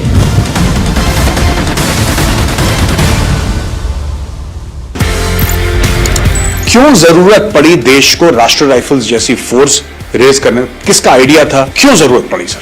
There was a necessity to have a force. Our army was considered is not enough in size. We must have another force. A new force was thought of, that's the Rashtriya Rifle. These battalions were to be given a special task. I'm told that probably this is the biggest counterinsurgency force in the world. You're famous for your dialogues. I'm sure everybody who's seen your films remember the dialogues that you've given us. I was already established as a star in my way. So Azad Saab told me, "Yeah, I want you in this film." And then he said, "It is only a special appearance." You know, I was little bit of conscious of it. ये ना हो कि कल मैं आपकी picture में guest appearance करूँ, वो भी मुझे कहें तो guest appearance. He says, "No, I don't want to know that. You're doing the picture." प्रेम नाम है मेरा, Prem Chopra.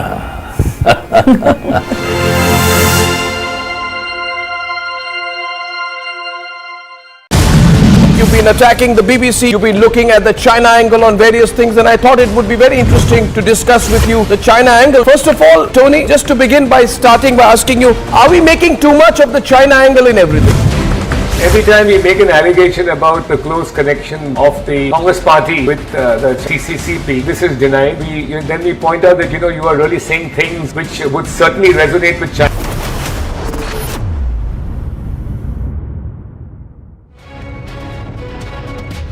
From past 7 days, this teaching and the non-teaching staff are continuously on the protest, and in fact, all the aided colleges in Chandigarh remain closed, and you can see these kinds of slogans from Monday till now. They are continuous, and in fact, their demand is to enroll them into the central service rules, and they are so far not a part of central service rules, and all the professors and the non-teaching staff, they are sitting on the protest and demanding for it. They are pressing their demand while through this kind of protest, and you can see the visuals. This is also continued on the Sunday as well, and even demand is very much clear that they and in fact every single day, Swesha, this protest is getting escalated. Student unions and even the other unions are also coming in the support of these teaching and the non-teaching staff. They are having the placards in their hands, and in fact their demand with the union ministry and the UT administration to enroll them into the central service rules as well. We will try to speak to some of the protesters to know their demand as well. So ma'am, your protest is continued till the time your demands are not going to... Yes sir, बिल्कुल. हम continue करेंगे जब तक हमारी demands fulfill नहीं होती. By all means we are standing, and we are standing all together. Students, teaching, non-teaching staff, all. And even since Monday, the entire aided colleges remain closed due to this protest. Yes sir. All our students are with us. They are on roads with us, and we are not going to continue teaching till the time our demands are fulfilled. Joining with more protesters. Yes ma'am, what is your demand and how it will be going to continue? मैं आपके माध्यम से पूरी दुनिया को ये बताना चाहती हूँ कि पूरे इंडिया में यूजीसी रूल्स लागू हो चुके हैं. चंडीगढ़ ही सिर्फ एक ऐसी जगह है जहाँ पे यूजीसी रेगुलेशंस टीचर्स को नहीं दी गई. लास्ट ईयर हमारे ऊपर MHA नोटिफिकेशन आया था, जिसके अंडर हमें सेंट्रल सर्विसेज रूल्स दिए गए. गवर्नमेंट कॉलेजेस में वो इम्प्लीमेंट कर दिए गए, लेकिन जो प्राइवेट एडेड कॉलेजेस हैं चंडीगढ़ के, उन पे अभी तक 1 साल हो गया हमें इंतजार करते, वो लागू नहीं की गए. आपका ये प्रोटेस्ट कंटिन्यू रहेगा? हमारा प्रोटेस्ट कंटिन्यू रहेगा. जब तक हमारी मांगे पूरी नहीं होती तब तक हम ये प्रोटेस्ट करेंगे. Viewers, much more coming up on the other side. It's a mega Republic coverage. In fact, central government has banned 138 Chinese betting apps. FIR filed against former cricketer Vinod Kambli. A wife slaps, charges of beating and abuse.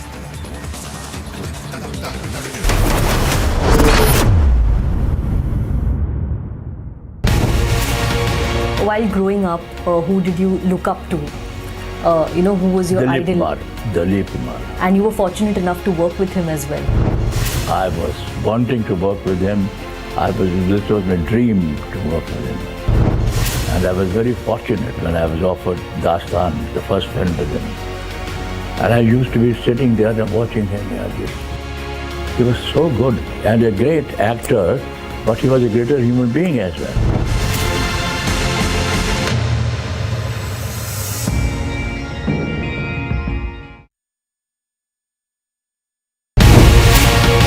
While growing up, who did you look up to? Who was your idol?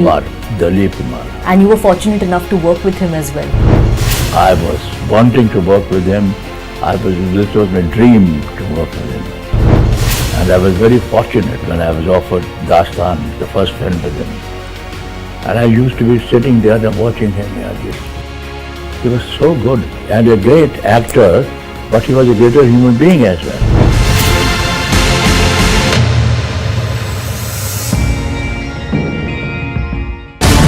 See, Mr. Jetpalani, you have said that the BBC is paid by China. Now, question is, you also said that there are several Chinese companies transacting with the BBC. Does this mean the BBC is bought over?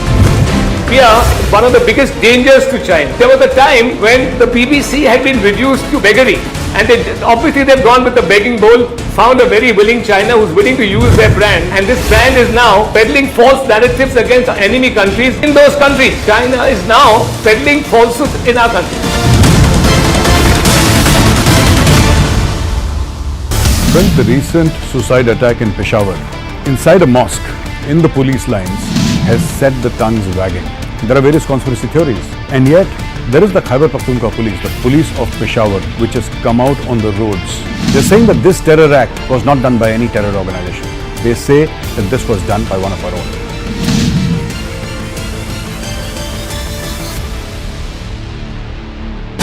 There is a BBC China conspiracy. In that case, what is the intention? Is it to needle Narendra Modi? Is it to upset the Narendra Modi campaign for 2024 re-election?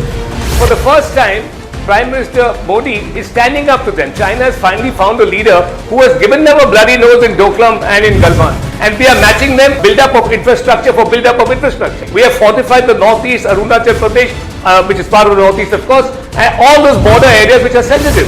We are going to be a very dangerous military foe. No longer is there going to be salami slicing without a very high cost to pay.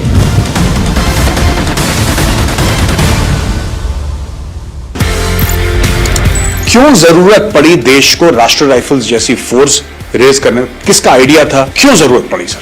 There was a necessity to have a force. Our army was considered is not enough in size. We must have another force. A new force was thought of, that is the Rashtriya Rifle. These battalions were to be given a special task. I am told that probably this is the biggest counterinsurgency force in the world. You're famous for your dialogues. I'm sure everybody who's seen your films remember the dialogues that you've given us. I was already established as a star in my way. So Azad Saab told me, I want you in this film. And then he said, it is only a special appearance. I was little bit of conscious of it. ये ना हो कि कल मैं आपकी picture में guest appearance करूँ, वो भी मुझे कहें तो guest appearance. He says, no, I don't want to know that. You're doing the picture.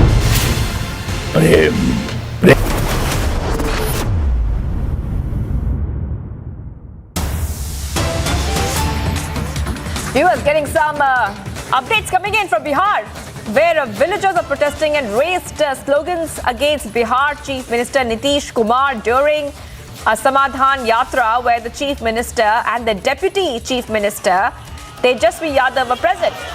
And you can see that the visuals are coming in of that from Bihar. You can see a lot of commotion as well, where villagers are protesting, not just protesting, but also raising slogans against the Bihar CM, Nitish Kumar, and the Deputy CM, Tejasvi Yadav. And this happened during the Samadhan Yatra, where the CM and the Deputy CM were present, viewers. It's a massive protest against Nitish Kumar. These visuals coming in from Bihar, this is what's happening there. Villagers are protesting and raising slogans against the Bihar CM Nitish Kumar during the Samadhan Yatra, where the CM and Deputy CM Tejasvi Yadav were present.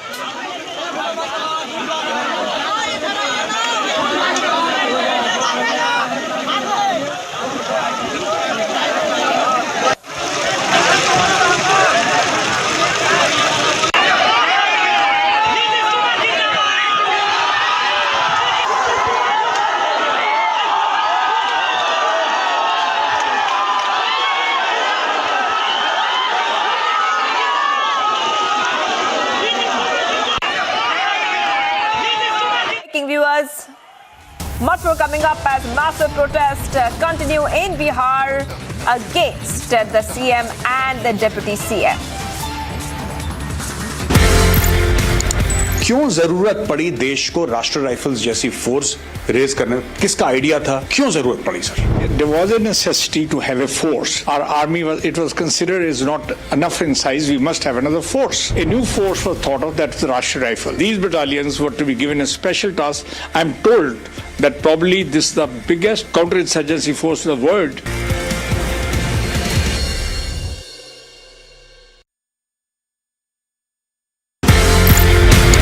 Victor force, delta force, uniform force, इनके नाम के पीछे क्या है? You know, 6 months I went to Chief's office one day. The force headquarters have been sanctioned and we have to give the names. Think of the names today and tomorrow we want the name. I said, sir, जो valley में है, call it Victor Force. Kashmir में है, call it Kilo Force. He said, Alpha Bravo Charlie जानता है. मैं कहा, sir, this is all that I can think of the time that you have given me. While growing up, who did you look up to? Who was your idol? Dalip Kumar. And you were fortunate enough to work with him as well. I was wanting to work with him. This was my dream to work with him. And I was very fortunate when I was offered Dastan, the first film with him. And I used to be sitting there and watching him. He was so good and a great actor, but he was a greater human being as well.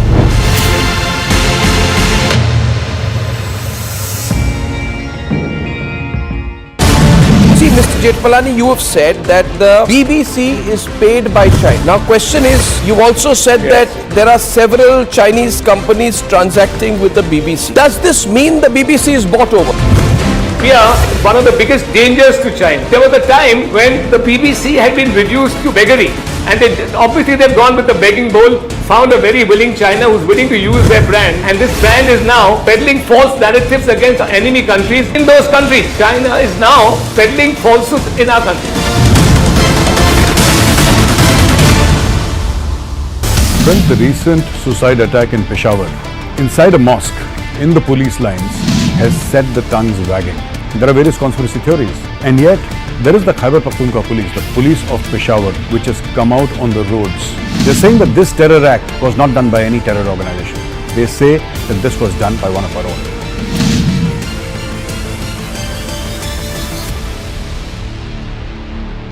There is a BBC China conspiracy. In that case, what is the intention? Is it to needle Narendra Modi? Is it to upset the Narendra Modi campaign for 2024 re-election? For the first time, Prime Minister Modi is standing up to them. China has finally found a leader who has given them a bloody nose in Doklam and in Galwan. And we are matching them build-up of infrastructure for build-up of infrastructure. We have fortified the northeast, Arunachal Pradesh, which is part of the northeast, of course, and all those border areas which are sensitive. We are going to be a very dangerous military foe. No longer is there going to be salami slicing without a very high cost to pay.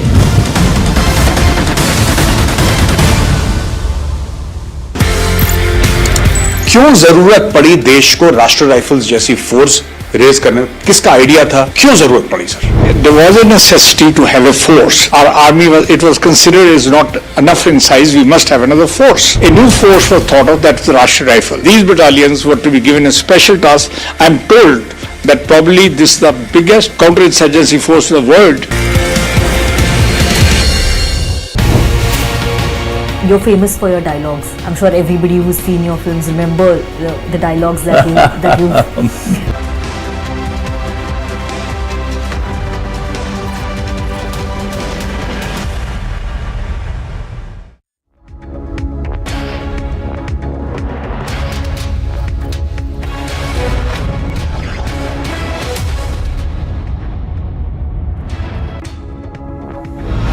Viewers, it's time for Superfast past 50. I'm Shivangi Shukla. Let's get started. It's a big Republic coverage. Impact. The Ministry of Electronics and Information Technology has now initiated the process to ban and block 138 betting apps and 94 loan lending apps with Chinese links on an urgent and emergency basis. Massive crackdown on Chinese betting apps as government bans 138 Chinese betting apps. Which massive action comes on these Chinese apps due to extortion complaints. US shot down a suspected Chinese spy balloon off the country's east coast. Earlier this week, US had claimed that the balloon was spying on sensitive military sites across North America. On Wednesday, when I was briefed on the balloon, I ordered the Pentagon to shoot it down on Wednesday as soon as possible. They decided, without doing damage to anyone on the ground, they decided that the best time to do that was as it got over water outside within the 12-mile limit. They successfully took it down, and I want to compliment our aviators who did it, and we'll have more to report on this a little later. Thank you. Mr. President, what does it say about China? What's your message to China? You were saying the recommendation was from your national security. I told them to shoot it down. On Wednesday. On Wednesday. But the recommendation. They said to me, let's wait till the safest place to do it. China has expressed strong dissatisfaction and protest against the United States. China claimed the use of force to shoot down its balloon, which it called a civilian airship. The statement of the Chinese Foreign Ministry comes after U.S. military fighter aircraft shot down a suspected Chinese spy balloon.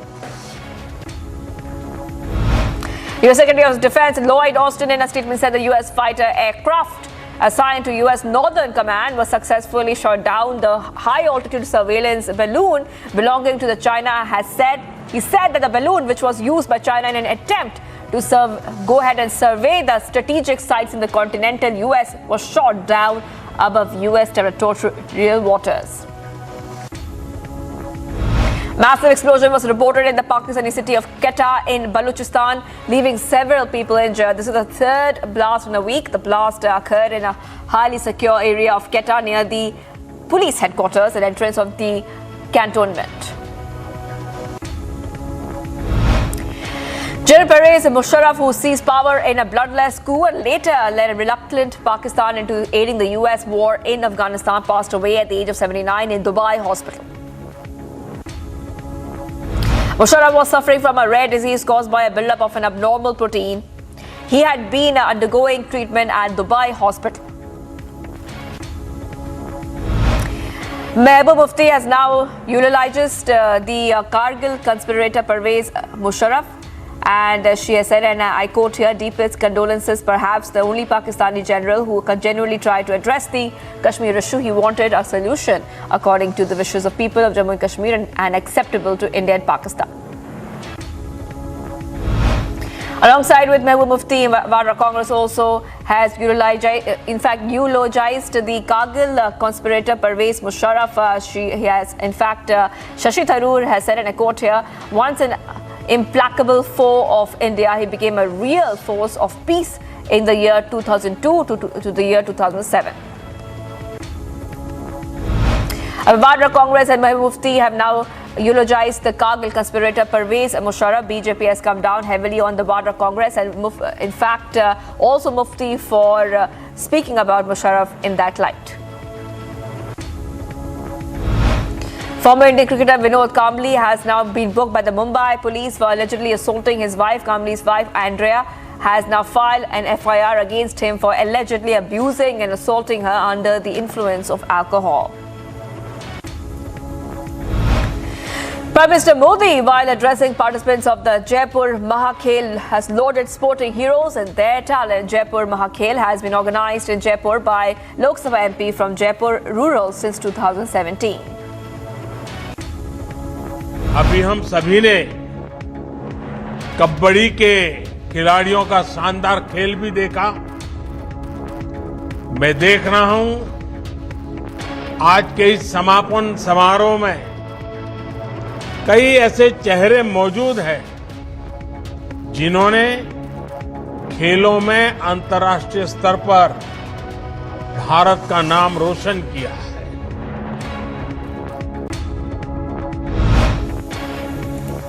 In a move to boost India's defence sector, Prime Minister Modi has set to inaugurate a Hindustan Aeronautics Limited helicopter factory in Karnataka. Now, Defence Minister Rajnath Singh and other senior officials of the Defence Ministry will be attending the inauguration ceremony. Ahead of the assembly elections, Freebie Politics has now hit poll-bound Karnataka. From dinner sets to pressure cookers, all were distributed to woo voters by the Congress. Ramlinga Reddy is a 7-time MLA, 3-time minister and a former home minister and a sitting state working president of Congress party. He has reduced himself to cooker politics. Like any of the Congress leaders who don't do any work during their tenure, and they amass wealth, and at the end of the day, when the election comes, all that they could do is to print their photo on the cooker, on these freebies, and distribute it to voters and again lure them and deceive them. This is what Ramlinga Reddy has been doing now.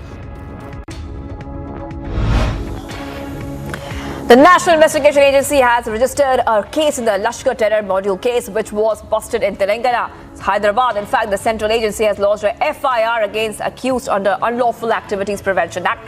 3 accused have been identified as Zahid, Maaz, Hassan Farooq and Sami Uddin. Prashant Kishore made a big disclosure during a Padyatra in Bihar's Gopalganj district. Attacking Nitish Kumar, Prashant Kishore said Nitish Kumar has cheated several people. He further said that JDU has decided to quit NDA after 2019 elections itself, but Nitish made a U-turn there. तो दूसरे number पर थे, हम ही ना चला रहे थे, तो हम ही को समझा रहा है कि नहीं भाई अभी मोदी का बहुत लहर है, मत अभी छोड़ा नहीं जाएगा, बाद में देखा जाएगा। उसके बाद तीसरा धोखा सीए एनआरसी पर किया। पार्टी में तय हुआ था कि हम लोग सीए एनआरसी के विरोध में हैं। अब पार्लियामेंट में जाकर पार्टी ने मोदी के पक्ष में, सीए एनआरसी के पक्ष में वोट किया।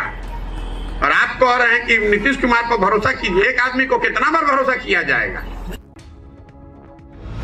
Cache of arms and ammunition were recovered in a joint operation conducted by CRPF personnel and Assam police in Assam's area of Nalbari.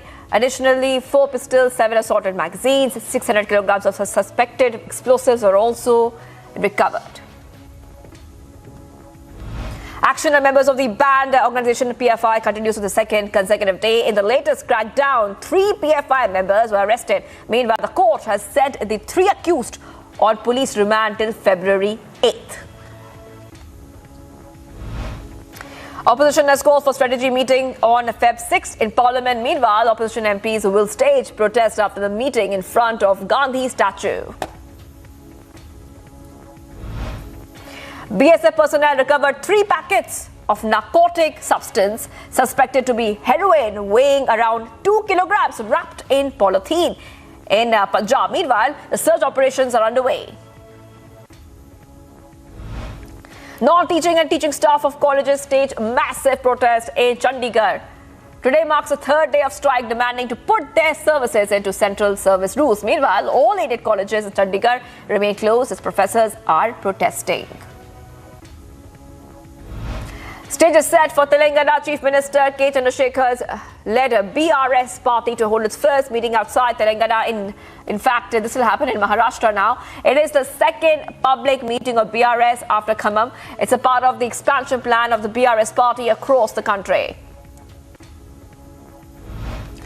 Villagers protested and raised slogans against Bihar CM Nitish Kumar during Samadhan Yatra. The protest took place in the presence of Bihar CM Nitish Kumar and Bihar Deputy CM Tejasvi Yadav.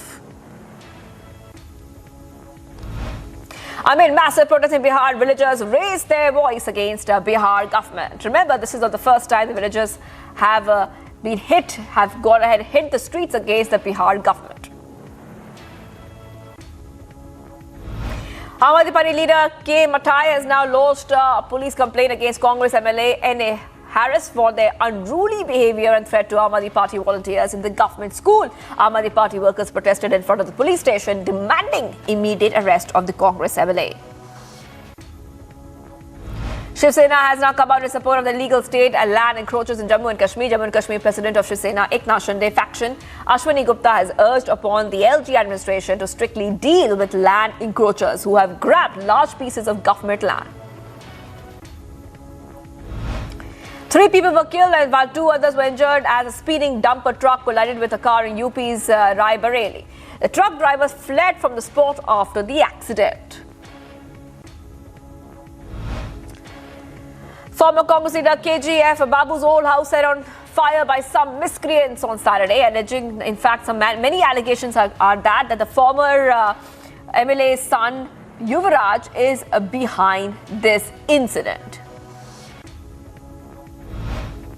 Major controversy has erupted in Aligarh after obscene dance in the historic state industrial and agriculture exhibition of Aligarh.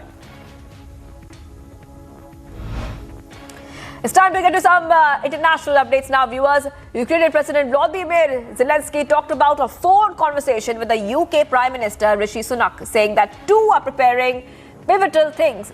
Zelensky also said that Ukrainian operators have already started training on Challenger tanks, adding it will be a big thing on the battlefield. Pope Francis on Sunday arrived for a lead mass at the mausoleum in Juba, named after South Sudan's liberation hero. Now, the pontiff arrived in Juba on Friday as part of a 6-day tour of African countries, including the Democratic Republic of Congo. Hindus in Malaysia celebrated the festival on Sunday, which is a very big festival there, with devotees gathering in temples to fulfill vows and perform prayers at the Batu Caves temple near Kuala Lumpur. Devotees have been converging for days leading up to the festival. It was the first year the temple was opened without any COVID-19 restrictions.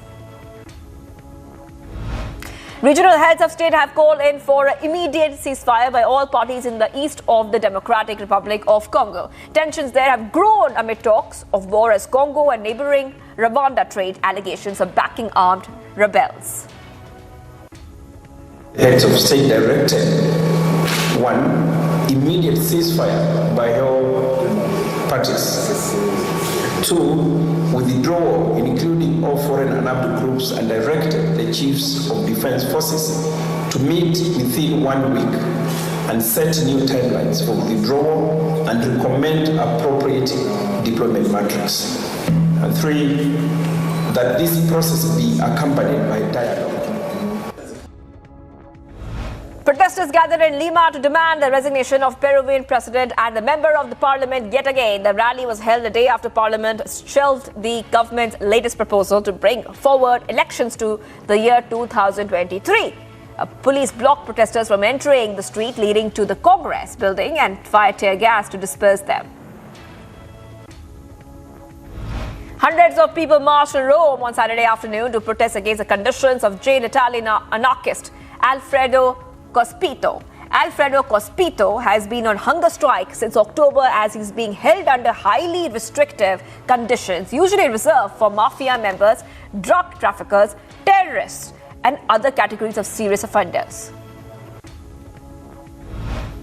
Thousands of Israelis gathered in Tel Aviv on Saturday night to protest against what they say is an attempt by the right-wing government led by Israeli Prime Minister Benjamin Netanyahu to overhaul the democracy there in Israel. Authorities in Chile have extended an emergency declaration to get another region as firefighters struggle to control dozens of raging wildfires that have claimed at least 22 lives. A train derailment and in resulting large fire prompted an evacuation order and a declaration of a state of emergency in an Ohio village near the Pennsylvania state line on Friday night, covering the area in billows of smoke, lit orange by the flames below. At least 9 are missing and 3 crew members were rescued by a nearby commercial vessel after a boat capsized off South Korea coast. Viewers, it's time for all the sports action. Former Japanese international Shinji Kagawa was formally announced as a Cerezo Osaka player. A 33-year-old attacking midfielder ended his 13-year spell in Europe, where he won 2 Bundesliga titles with Borussia Dortmund, who were led by the current Liverpool manager Jurgen Klopp.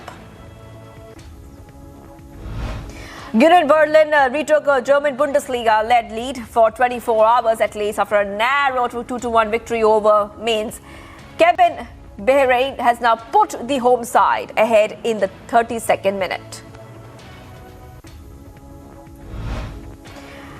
RB Leipzig and FC Köln have now kept their unbeaten record so far in the year after playing out a goalless draw in the German Bundesliga. Marco Rose's side dropped to 4th place in the table at 3 points adrift from new leaders Union Berlin. Cancer survivor Sebastian Haller has scored his first competitive goal for Borussia Dortmund on Saturday in a 5-1 thrashing in the German Bundesliga. Now, Haller, who joined the Dortmund in the summer before discovering a testicular tumor, has netted 6 minutes after the break, the effort coming on World Cancer Day. Joao Mario scored a brace and assisted another in Benfica's 3-0 victory against Casapia in the Portuguese league. And in fact, Benfica leads the general standings with 53 points now. Pep Guardiola has left the door open for a return to Manchester City for the departed defender Joao Cancelo. Cancelo made a shocking exit to Bayern Munich on loan at the end of the January transfer window following a disagreement over playing time. Now he's there, and we'll see what happens at the end of the season. You'd be happy to have him next season? I'm saying at the end of the season we want to talk many things with many players. So.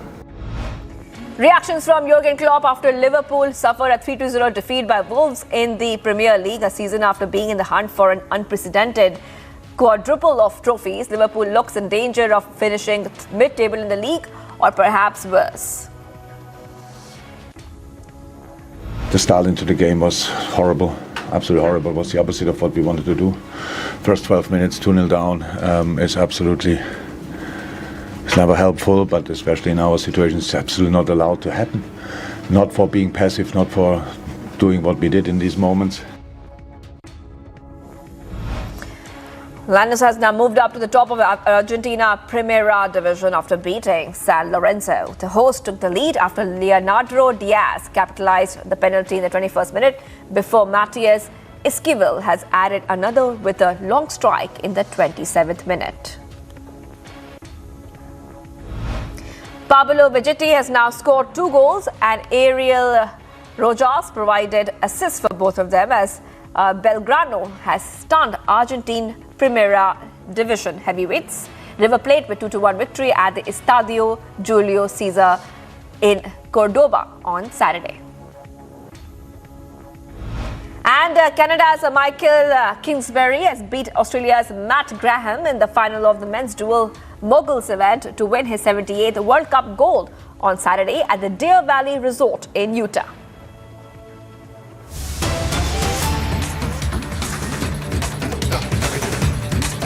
हल चलाना नहीं, कलम चलाना, कानून बनाना भी सीखना चाहिए।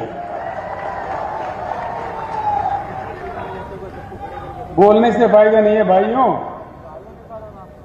खाली बोलना नहीं है, नारा लगाना नहीं है, खुद बन जाओ आमदार, खुद बन जाओ खासदार, तभी बनेगा किसान सरकार। ये चेतना अगर आ गया, मैं एक बात आपके सामने रखता हूं, मैं कोई अमेरिका का कहानी या किसी अन्य देश का कहानी या किसी अन्य राज्य का कहानी नहीं कहता जो अपने महाराष्ट्र राज्य में उपलब्ध है। भाई क्या बात है, अब एक ही बात है, जब भी चुनाव आता है ना, चुनाव आने पर क्या हो रहा है, किसी न किसी पार्टी जीतता है, किसी न किसी नेता जीतता है, लेकिन जनता हारता है। अब कुछ उल्टा होना चाहिए, आगे चुनाव जब भी होगा जनता को जीतना चाहिए, वो किसानों को जीतना चाहिए। हमारे समस्याओं का वही समाधान है। हकीकत में क्या है, भारत क्या गरीब देश है? बिल्कुल नहीं है। आप लोगों को आश्चर्य होगा, राजनीति में मेरा जीवन अब तक 50 साल बीत गए। मैं राज्य मंत्री, एमएलए, एमपी, केंद्र मंत्री, मुख्यमंत्री कई चीज पर काम किया। अनुभव के साथ मैं कह रहा हूं, सत्य यह है कि हमारा देश अमेरिका से भी धनवान देश है। करने वाला अगर हो, नेता का काम ईमानदार हो, काम दमदार हो, अमेरिका से भी हम प्रबल आर्थिक शक्ति बन सकते हैं, इसमें कोई गुंजाइश, कोई शक नहीं है। लेकिन नहीं बनते, एक ही बात से आप समझ जाओगे। एक छोटी सी बात मैं आपको कहूंगा, मैं आपका ज्यादा वक्त भी खराब नहीं करूंगा, जो आप आसानी से समझ पाओगे वो बात मैं आपके सामने रखना चाहता हूं। यहां भारत में संपत्ति है,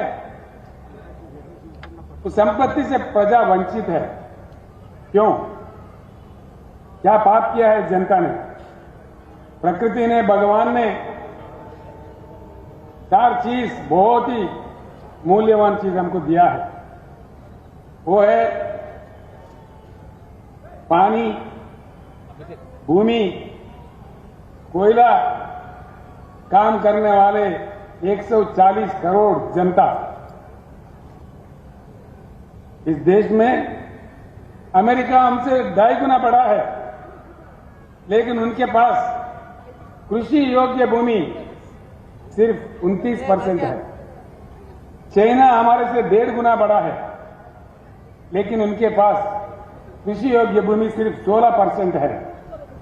पूरे दुनिया में सिर्फ भारत ही ऐसा देश है जहां 50% कृषि योग्य भूमि है। भारत के भूमि को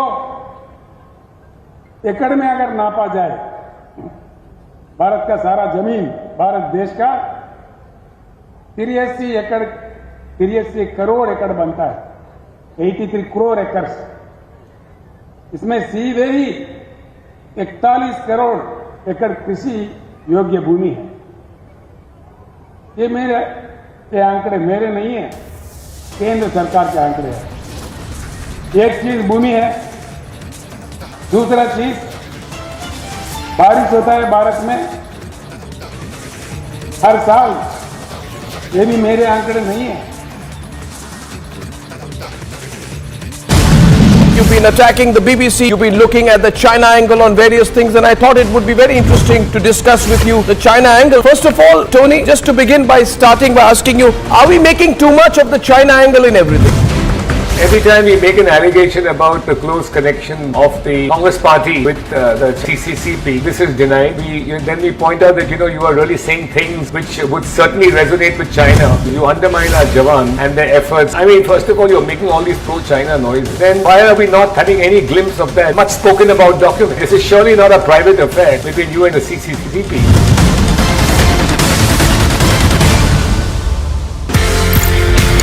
Victor force, delta force, uniform force, इनके नाम के पीछे क्या है? 6 months I went to chief's office one day. The force headquarters have been sanctioned and we have to give the names. Think of the names today and tomorrow we want the name. I said, sir, जो valley में है, call it Victor Force. Kashmir में है, call it Kilo Force. He said, Alpha Bravo Charlie जानता है. मैं कहा, this is all that I can think of the time that you have given me. While growing up, who did you look up to? Who was your idol? Dilip Kumar. And you were fortunate enough to work with him as well. I was wanting to work with him. This was my dream to work with him. And I was very fortunate when I was offered Dastan, the first film with him. And I used to be sitting there and watching him. He was so good and a great actor, but he was a greater human being as well.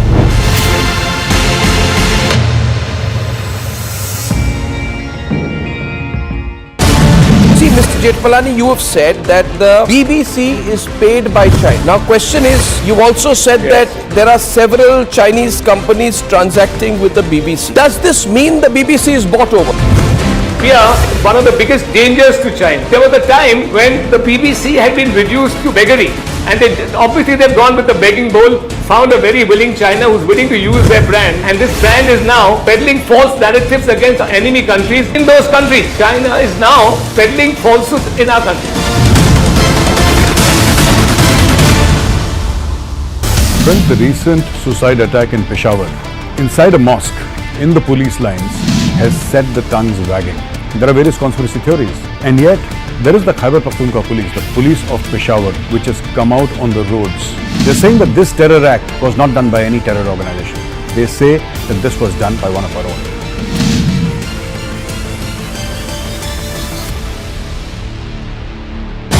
There is a BBC China conspiracy. In that case, what is the intention? Is it to needle Narendra Modi? Is it to upset the Narendra Modi campaign for 2024 re-election? For the first time, Prime Minister Modi is standing up to them. China has finally found a leader who has given them a bloody nose in Doklam and in Galwan. And we are matching them build-up of infrastructure for build-up of infrastructure. We have fortified the northeast, Arunachal Pradesh, which is part of the northeast, of course, and all those border areas which are sensitive. We are going to be a very dangerous military foe. No longer is there going to be salami slicing without a very high cost to pay.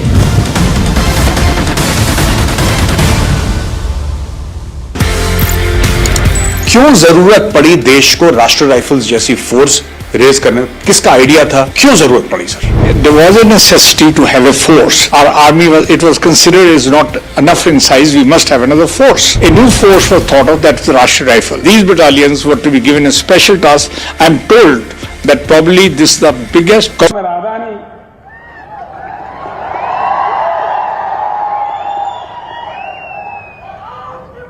एक simple बात मैं बताता हूं, simple बात है जो आपके आंखों के सामने है, आसानी से आप समझ जाओगे। माननीय मोदी जी जैसा प्रधानमंत्री बने, उनका एक बड़ा गंभीर स्कीम था make in India. Make in India joke in India बन गया क्या? किधर गया भाई make in India? Make in India काम करता तो हर शहर में भारत के हर You're famous for your dialogues. I'm sure everybody who's seen your films remember the dialogues that you've given us. I was already established as a star in my way. So Azad Saab told me, I want you in this film. And then he said, it is only a special appearance. You know, I was little bit of conscious of it. ये ना हो कि कल मैं आपकी picture में guest appearance करूँ, वो भी मुझे कहें तो guest appearance. He says, no, I don't want to know that. You're doing the picture. प्रेम नाम है मेरा, Prem Chopra.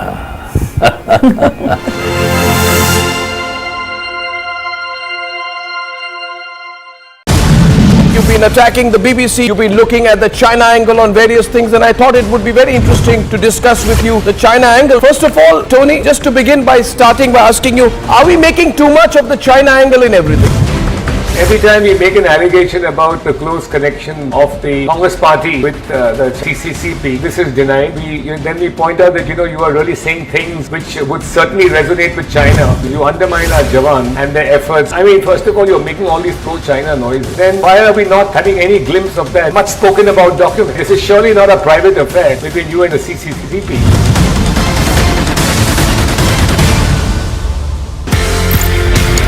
Victor force, delta force, uniform force, इनके नाम के पीछे क्या है sir? 6 months I went to Chief's office one day. The force headquarters have been sanctioned and we have to give the names. Think of the names today and tomorrow we want the name. I said, sir, जो valley में है, call it Victor Force. Kashmir में है, call it Kilo Force. He said, Alpha Bravo Charlie जानता है. मैं कहा sir, this is all that I can think of the time that you have given me.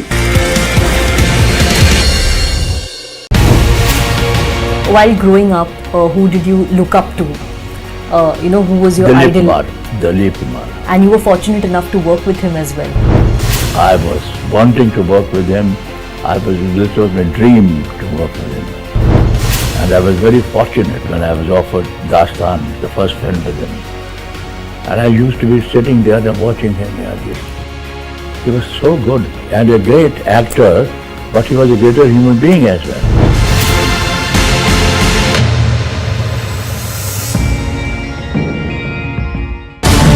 See, Mr. Jetpalani, you have said that the BBC is paid by China. Now, question is, you've also said that there are several Chinese companies transacting with the BBC. Does this mean the BBC is bought over?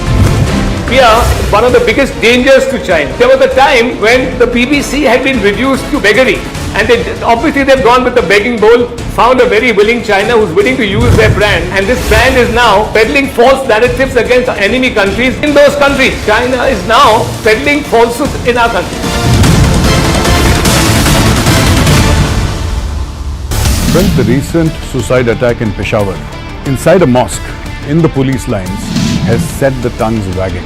There are various conspiracy theories, and yet there is the Khyber Pakhtunkhwa police, the police of Peshawar, which has come out on the roads. They're saying that this terror act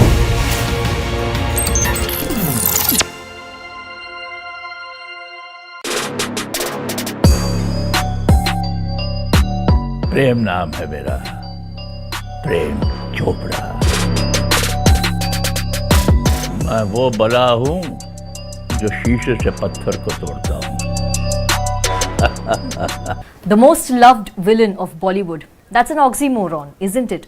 But these words exactly describe our guest on this episode of The Interview. The very versatile actor, veteran actor, loved by everyone and a legend, the very charming Mr. Prem Chopra. Thank you. Welcome, Mr. Prem Chopra, and thank you very much for speaking to Republic TV. Thank you very much for saying the very kind words. Thank you, thank you. So we all know the Prem Chopra on screen. Yeah. We've seen you in many movies, over 400 films that you've worked in. But very few people would know who the real Prem Chopra is, the man behind the screen, the man off screen, who he is. So in the span of the next few minutes that we are having a conversation with you, we hope to know you better. We hope to know the person, Prem Chopra. So I would first like to ask you were born in Lahore, in Pakistan. I was born in Lahore. Yes, and grew up in Shimla. My father was at that time in the government service, so we were transferred to Shimla during partition. Oh, okay. So I did my graduation there from Shimla. Then we moved down to Chandigarh for a little while, and then that's how the thing started rolling. And when I was in the college in Shimla, there used to be dramatics. So I was very shy in the beginning, but then I used to find, I studied in Sanatan Dharma school, which was basically different than the people who come from the English school. So when I went to the college, I had interaction with lots of people there, but they were damn confident, much more confident, and they could speak anything because they were not stage fright or something. So I thought myself, why can't I be like them? So I removed my shyness and started taking part in debates and declamations and all that sort of stuff. That's made me going. That also created a, कहते हैं ना कीड़ा होता है जो acting का कीड़ा. So there are a lot of dramatic associations in Shimla. So वहाँ बड़े Getty Theatre है. During the British Raj, it used to be the summer capital. So there are 2 or 3 very, very important theatres. So we used to stage plays there. So I staged plays there, and fortunately there was an intercollegiate dramatic competition, and fortunately I was awarded the best actor.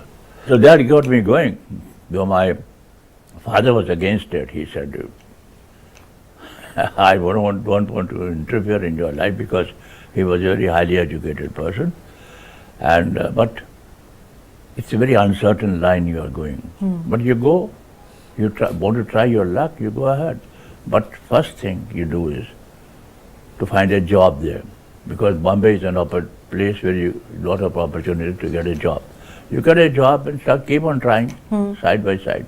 Otherwise, if you are not able to succeed there, you'll be able to have a job at least. Have a backup job, is what your father said. Yeah, that's right. So when you came to Mumbai, how was your struggle here? What was the job that you'd taken? We know that you were associated with the news publication back then. So yes. So how did you start? How did you approach filmmakers, and what were you doing? How were your initial days in this big city? You see, it is in the big cities, because my father told me one thing before I left, you have to be on your feet there. I won't be able to send you any funds because I got a large family. We got 5 brothers and 1 sister. So he said, okay, and then I had to manage myself here. Then a little bit of help from friends and from family, of course.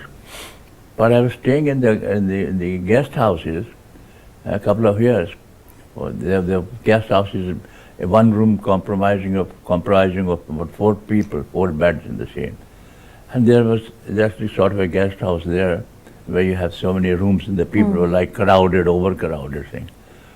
So there were many strugglers in those days, in these things. This was in Dadar. And the most important thing was the Ranjit studio, Yes. Shrikant studio, and those were very close by. So, and time we used to go every day in the morning there to see if it's possible to get in there. So that's how the thing started. So, but you've worked in over 400 films, not just Hindi, but also Punjabi cinema. English also. Yes, as well as English. What was your first break like in the film industry? You see, it was very sudden. When I was working in Times of India and during the interval, I used to take a train from Borivandar and go to Dadar or go to Naz Cinema. There are a lot of film productions. There used to be. And all the film, Mahalakshmi, Yes, famous to be. So we used to try go and meet them. And they say, "Acha yaar, I had to face a lot of problems." They say, okay, we'll take you, but you leave your photographs and name here, and we'll call you. And they never called. So we kept on trying because I was determined to be here, and but there was a lot of pitfalls and things were difficult to get in those days. It's not so difficult nowadays.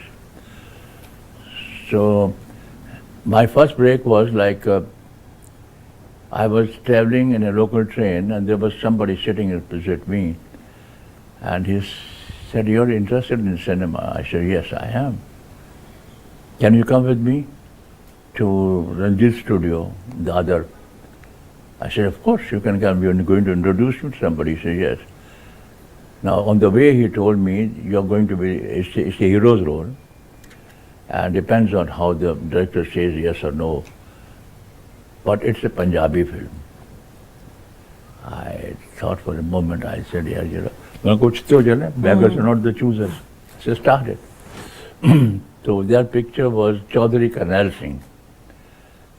I started with a very good heroine, opposite me, Jabeen Jalil. That picture turned out to be the biggest hit of that time. And then, of course, a lot of Punjabi pictures started coming. But the budget used to be very small, you know. So I did about 5-6 Punjabi films.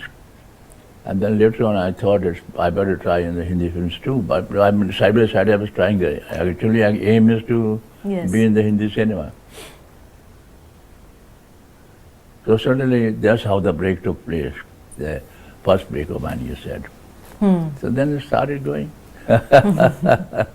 So while growing up, who did you look up to? Who was your idol? Dilip Kumar. And you were fortunate enough to work with him as well. I was wanting to work with him. This was my dream to work with him. And I was very fortunate when I was offered Dastan, the first film with him. And I used to be sitting there and watching him. Yeah, you get mesmerized, and you get that feeling of a person whom you have been idolized all your life. He was so good, and a great actor, but he was a greater human being as well. So that's what impressed. He knew that I'm very smitten by him, so he wouldn't make me easy. So that was nice. And then, of course, other things followed. Actual break used to got me in Upkar. That's Manoj Kumar sir. Yes. Manoj was a good friend of mine, And that picture was not the first choice, of course. The first choice was Rajesh Khanna. He was selected by the panel of producers at that time. So he was very excited to work with Manoj because that's a parallel was two brothers. One day he came to Manoj Kumar and was very sad. He said, "Got to talk to you something." He said, "My producers have objected that this character this character has some negative shades. They said that we are thinking of taking you as a leading man. So you can't do this, or you'll have to give it up." So to my good luck, he refused, and I was immediately called by Manoj to face the camera. Next day was the shooting. I had worked with him in a couple of films before, like a Shaheed. Shaheed was Bhagat Singh, very pretty, I Sukhdev.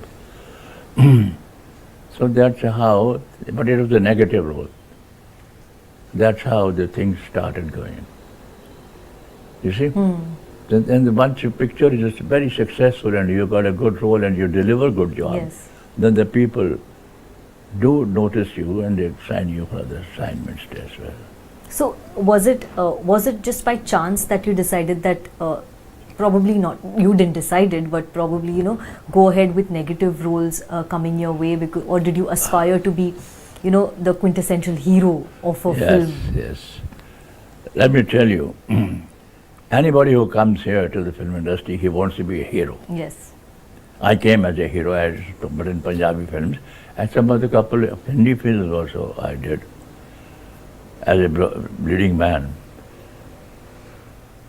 And I was doing well, but the pictures where I worked, they were not successful. Once the picture is not successful, the best credit or the negative character goes to the hero of the picture. So other actors, if they are good actors, they keep on getting work.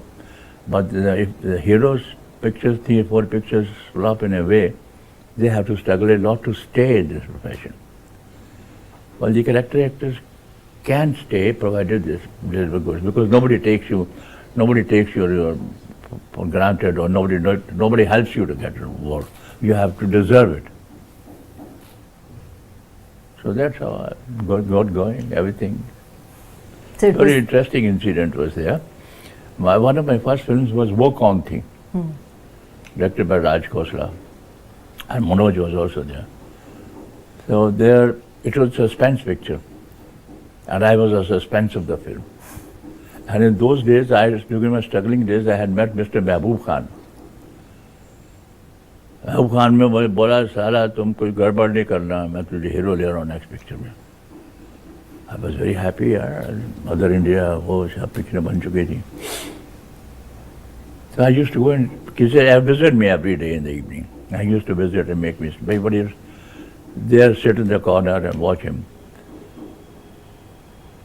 But I found that man is getting not well, he's unwell.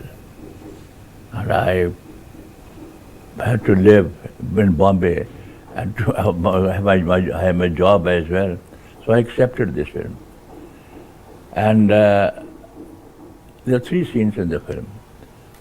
And when that film became a big hit, and coincidentally, there was a premiere of this film in Metro Cinema.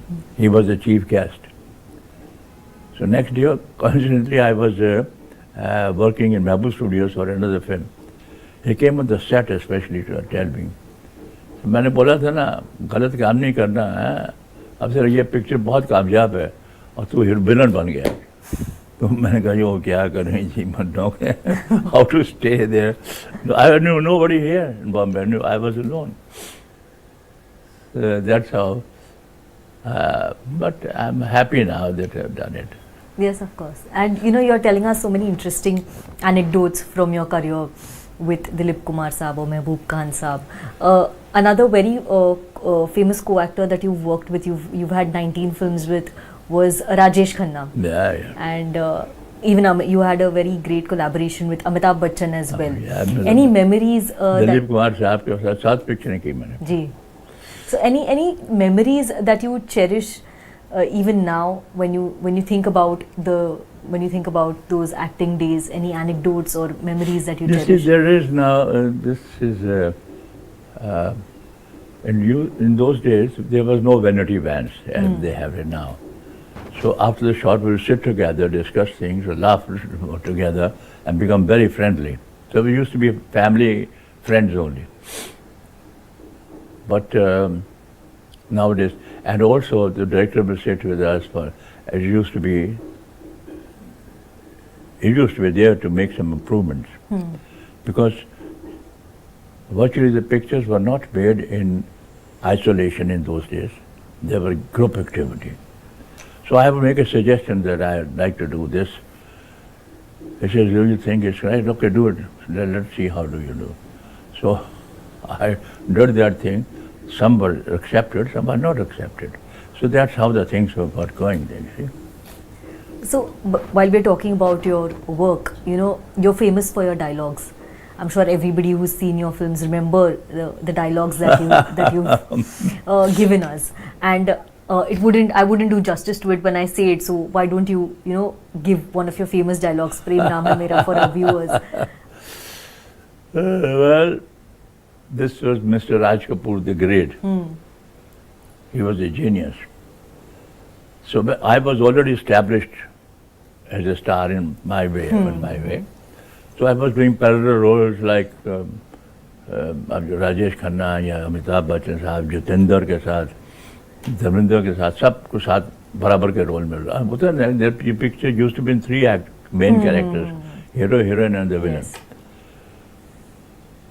So Raj Saab told me, I want you in this film. I jumped out. I said, why not? This is something, a great opportunity. And then he said, it is only a special appearance. I thought for a moment, I said, I was a little bit conscious of it, and I just told him, I am already doing a parallel roles with Shakti Samant, this and that, there's all those, Mohan Kumar and everything, Jyoti Prakash ji. So, ये ना हो कि कल मैं आपकी picture में guest appearance करूं, वो भी मुझे कहें तो गेस्ट अपीयरेंस कर दो. So I'm thinking whether I'm doing the right thing. He says, no, I don't want to know that. You're doing the picture. I said, fine. You want to do it, I'll do it. तो साहब मैं उनसे पूछता रहा कि राजपुर साहब के साथ काम करना है, तो वो स्क्रिप्ट करा तो दीजिए. तो मुझे बताएंगे.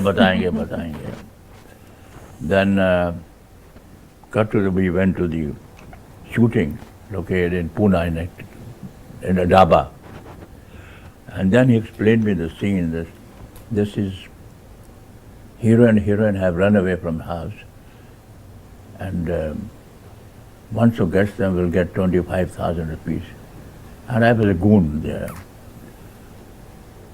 So he said, you have to catch the heroine and say your dialogue. प्रेम नाम है मेरा, Prem Chopra. So that became so popular. The picture was excellent, and this dialogue of mine became so much popular that I was now anywhere I used to go in for shows and everything. The request of the people was to say this dialogue in the same way you did it there. I used to feel happy about it. Why? Because I could forget my dialogue, so I could not forget my name. And then, full of pictures, people thought this would become very popular. There was other films also who started giving me the one-liners, including my character. One was Sautan, made by my friend, Shravan Kumar. Of course, he is no more there. And there was this dialogue, मैं वो बला हूँ जो शीशे से पत्थर को तोड़ता हूँ. उनका मकसद यह था कि मैं वो बला हूँ जो पत्थर को शीशे से तोड़ता हूँ. मैं कहीं उल्टा कर दो, मैं शीशे से पत्थर को तोड़ देते. So this was your input. Yeah, my input. This was your input. This was this was something very mean. It will look like. So that became also very popular. So like that, so many other things. So you gave a personal touch to the dialogues Yes. that were given to you. That's what I told you, na. Yes. Pictures used to be made in group activity. There was not an isolation. कि नहीं, आपने करना ही. Of course, the director used to, the captain of the ship. The pictures are big hits, but when the audience comes out, they say these dialogues. They forget about the picture they say. So that what I was surprised to know that these dialogues have overtaken the merits of the film. So you've been in this industry for 60 years. You've seen six Yeah, decades 6 in Indian film industry, and so even right now, I assume you're working right now as well. I'm doing 1 or 2 projects. Yes. I'm not that busy as I used to be, but I'm doing. So I feel like working, you know. Of course. So when you look back over the years, how do you think things have changed? Well, things have changed dramatically now. When we were working, there was different, totally different atmosphere. The comradeship and otherwise, togetherness, and all sorts. But there were no special effects, no YSF or whatever you call it. And but nowadays it's different. Special effects are there, visual effects are there. It enhances the content of the film.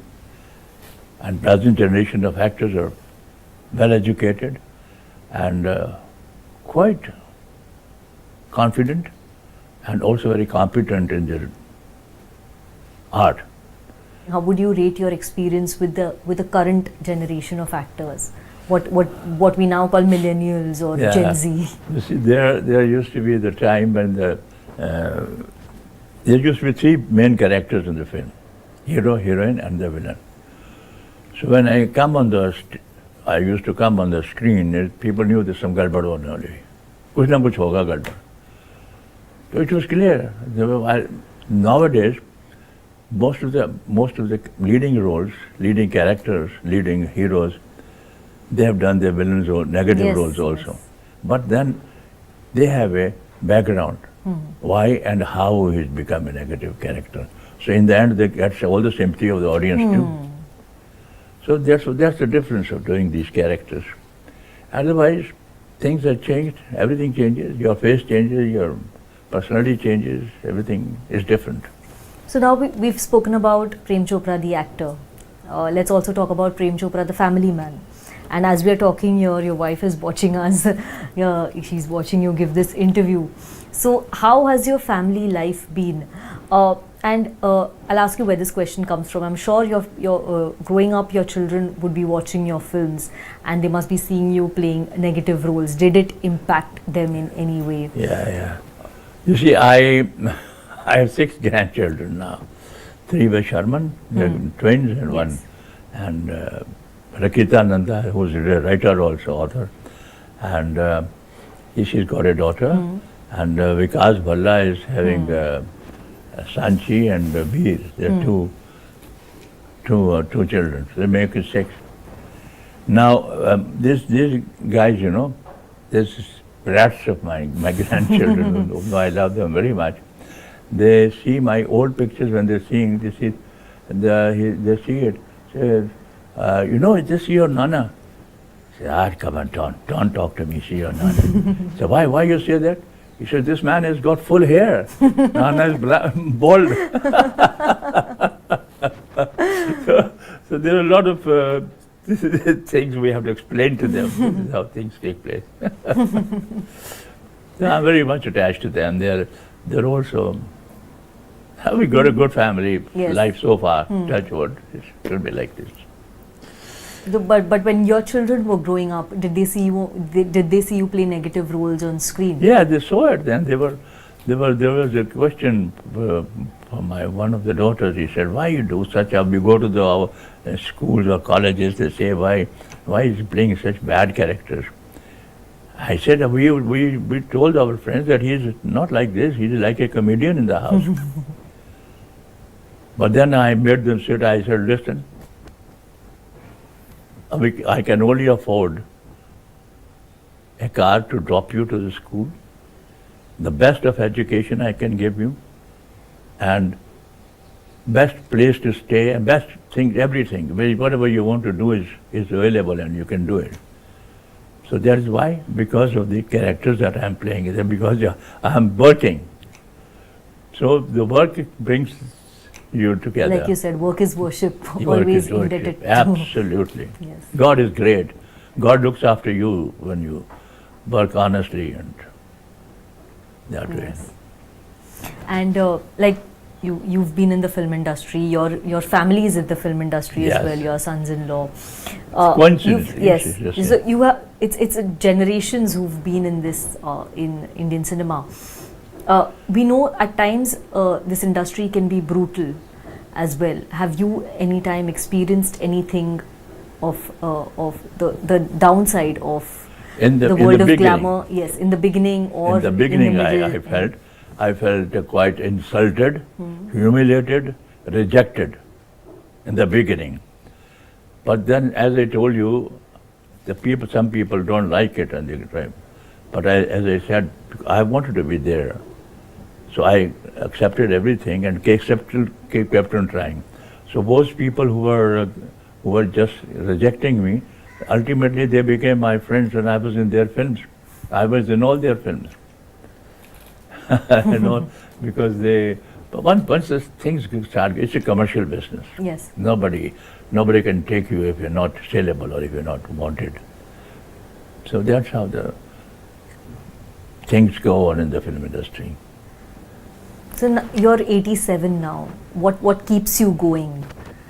That's a tragedy. I have to tell my age on the people.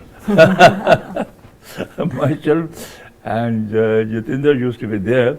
तो वो मेरे आगे हाथ जोड़ता था, यार तू 50 साल का बोलता है तो 10 साल तक 50 साल का है. So what is this, यार? You just tell me your age. So you ask, if I was asked my brothers or somebody, you know Prem Chopra, yeah, what should he be his age? There's a big sort of joke about it. So that's it. Now I want to have a good life. I'm having a good life. I miss working in the films, which I'm not very active, but I'm working now. Like you're a very loving and a very loved person as well, and the accolades that you've got over the years is tremendous. The awards that you've got, the number of awards, the Lifetime Achievement Awards. Very few actors have been, have been lucky enough to be as blessed as you are. So when you get so many awards, how does it feel to be receiving so much love from fans and even from all generations? I feel very humbled, and I feel gracious gratitude to the people who accepted me, and they've tolerated me for such a long time. So I love them, I love the audience. I mean, some of the characters of mine were very negative, and there's a difference, but otherwise my attitude towards the whole thing is very positive. God is great. Yes. That's why I'm being rewarded for my. It's a reward is always an act of appreciation for your work that you've done. Today, when you sit back, relax, and think about your life, what you've done in the last 60 years in this film industry, any regrets or something, अरे ये करना चाहिए था उस वक्त, या फिर ये जो निकल गया, chance निकल गया मेरे से, or something, any regrets or anything, how do you reflect upon your life? See, let me tell you, everybody wants to be a hero in the pictures. But then, as I told you, the adjustment is very important.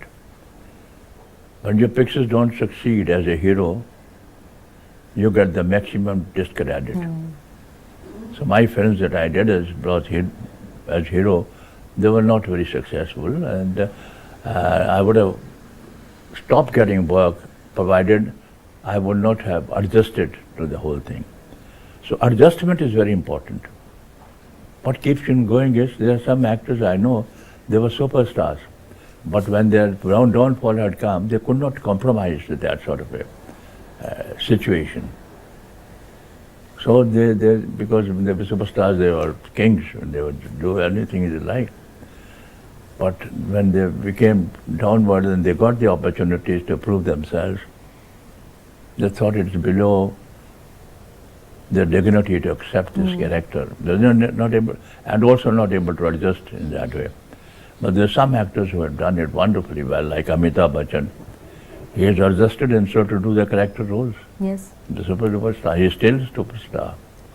Amazing body of work that he has done. So like that. Thank you very much, Mr. Prem Chopra, for talking to Republic TV. By the end of this interview, I hope our viewers get to know you up close and personal, the person that Prem Chopra is. Thank you very much. It was a great pleasure talking to you. It was a great honor having you on our channel. On this episode. Your channel is so nice that I never miss Anand's debates from 9 to 9 but even my wife doesn't miss it. But a wonderful job the guys are doing. Everybody is so good in their own job. They are doing it so efficiently. I'm very happy with this channel, and my congratulations to everybody there. Thank you very much. Thank you very much. Pleasure is mine. Pleasure. Thank you.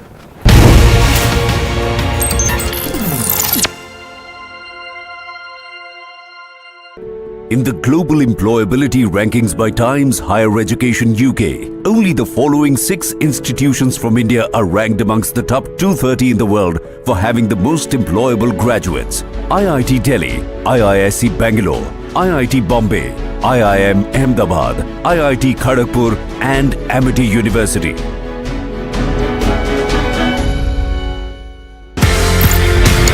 क्यों जरूरत पड़ी देश को राष्ट्रीय rifles जैसी force raise करने? किसका idea था? क्यों जरूरत पड़ी sir? There was a necessity to have a force. Our army was considered is not enough in size. We must have another force. A new force was thought of, that's the Rashtriya Rifle. These battalions were to be given a special task. I'm told that probably this is the biggest counterinsurgency force in the world. You're famous for your dialogues. I'm sure everybody who's seen your films remember the dialogues that you've given us. I was already established as a star in my way. So Azad Saab told me, I want you in this film. And then he said, it is only a special appearance. I was little bit of conscious of it. ये ना हो कि कल मैं आपकी picture में guest appearance करूँ, वो भी मुझे कहें तो guest appearance. He says, no, I don't want to know that. You're doing the picture. प्रेम नाम है मेरा, Prem Chopra.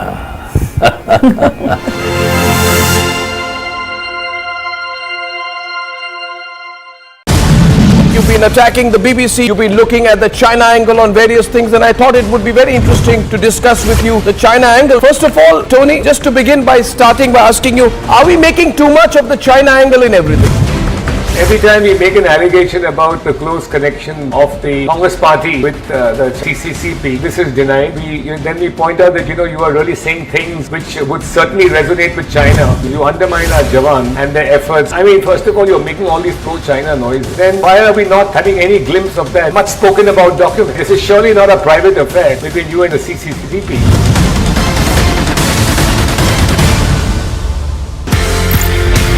Victor Force, Delta Force, Uniform Force. इनके नाम के पीछे क्या है sir? 6 months I went to Chief's office one day. The force headquarters have been sanctioned and we have to give the names. Think of the names today and tomorrow we want the name. I said, sir, जो valley में है, call it Victor Force. Kashmir में है, call it Kilo Force. He said, Alpha Bravo Charlie जानता है. मैं कहा, sir, this is all that I can think of the time that you have given me.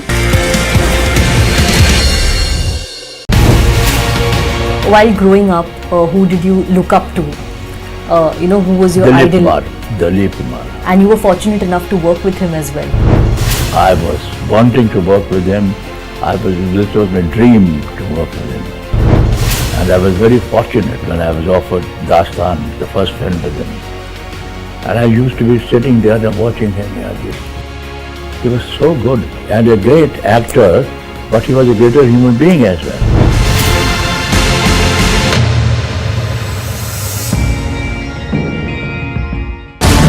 See, Mr. Jetpalani, you have said that the BBC is paid by China. Now, question is, you also said that there are several Chinese companies transacting with the BBC. Does this mean the BBC is bought over?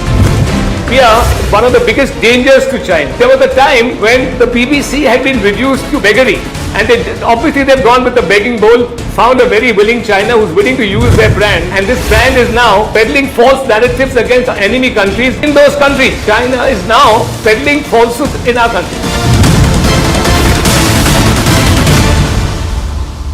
Friends, the recent suicide attack in Peshawar, inside a mosque, in the police lines, has set the tongues wagging.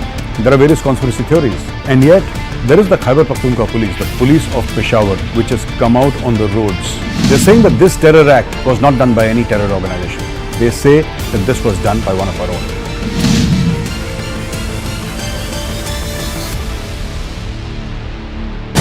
There is a BBC China conspiracy. In that case, what is the intention? Is it to needle Narendra Modi? Is it to upset the Narendra Modi campaign for 2024 re-election? For the first time, Prime Minister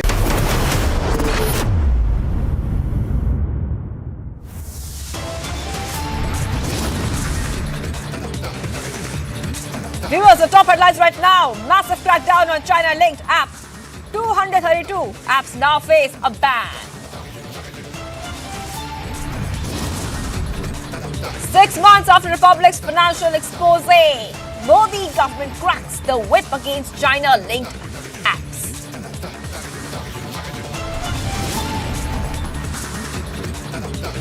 Kargil's conspirator, General Pervez Musharraf, passes away at the age of 79 in Dubai.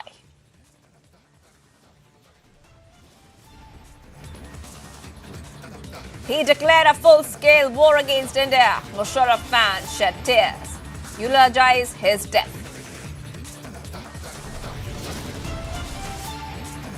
Ex-cricketer Vinod Kamble now has been booked for assaulting his wife Andrea.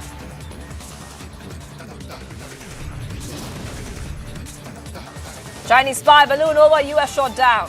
China threatens of repercussions.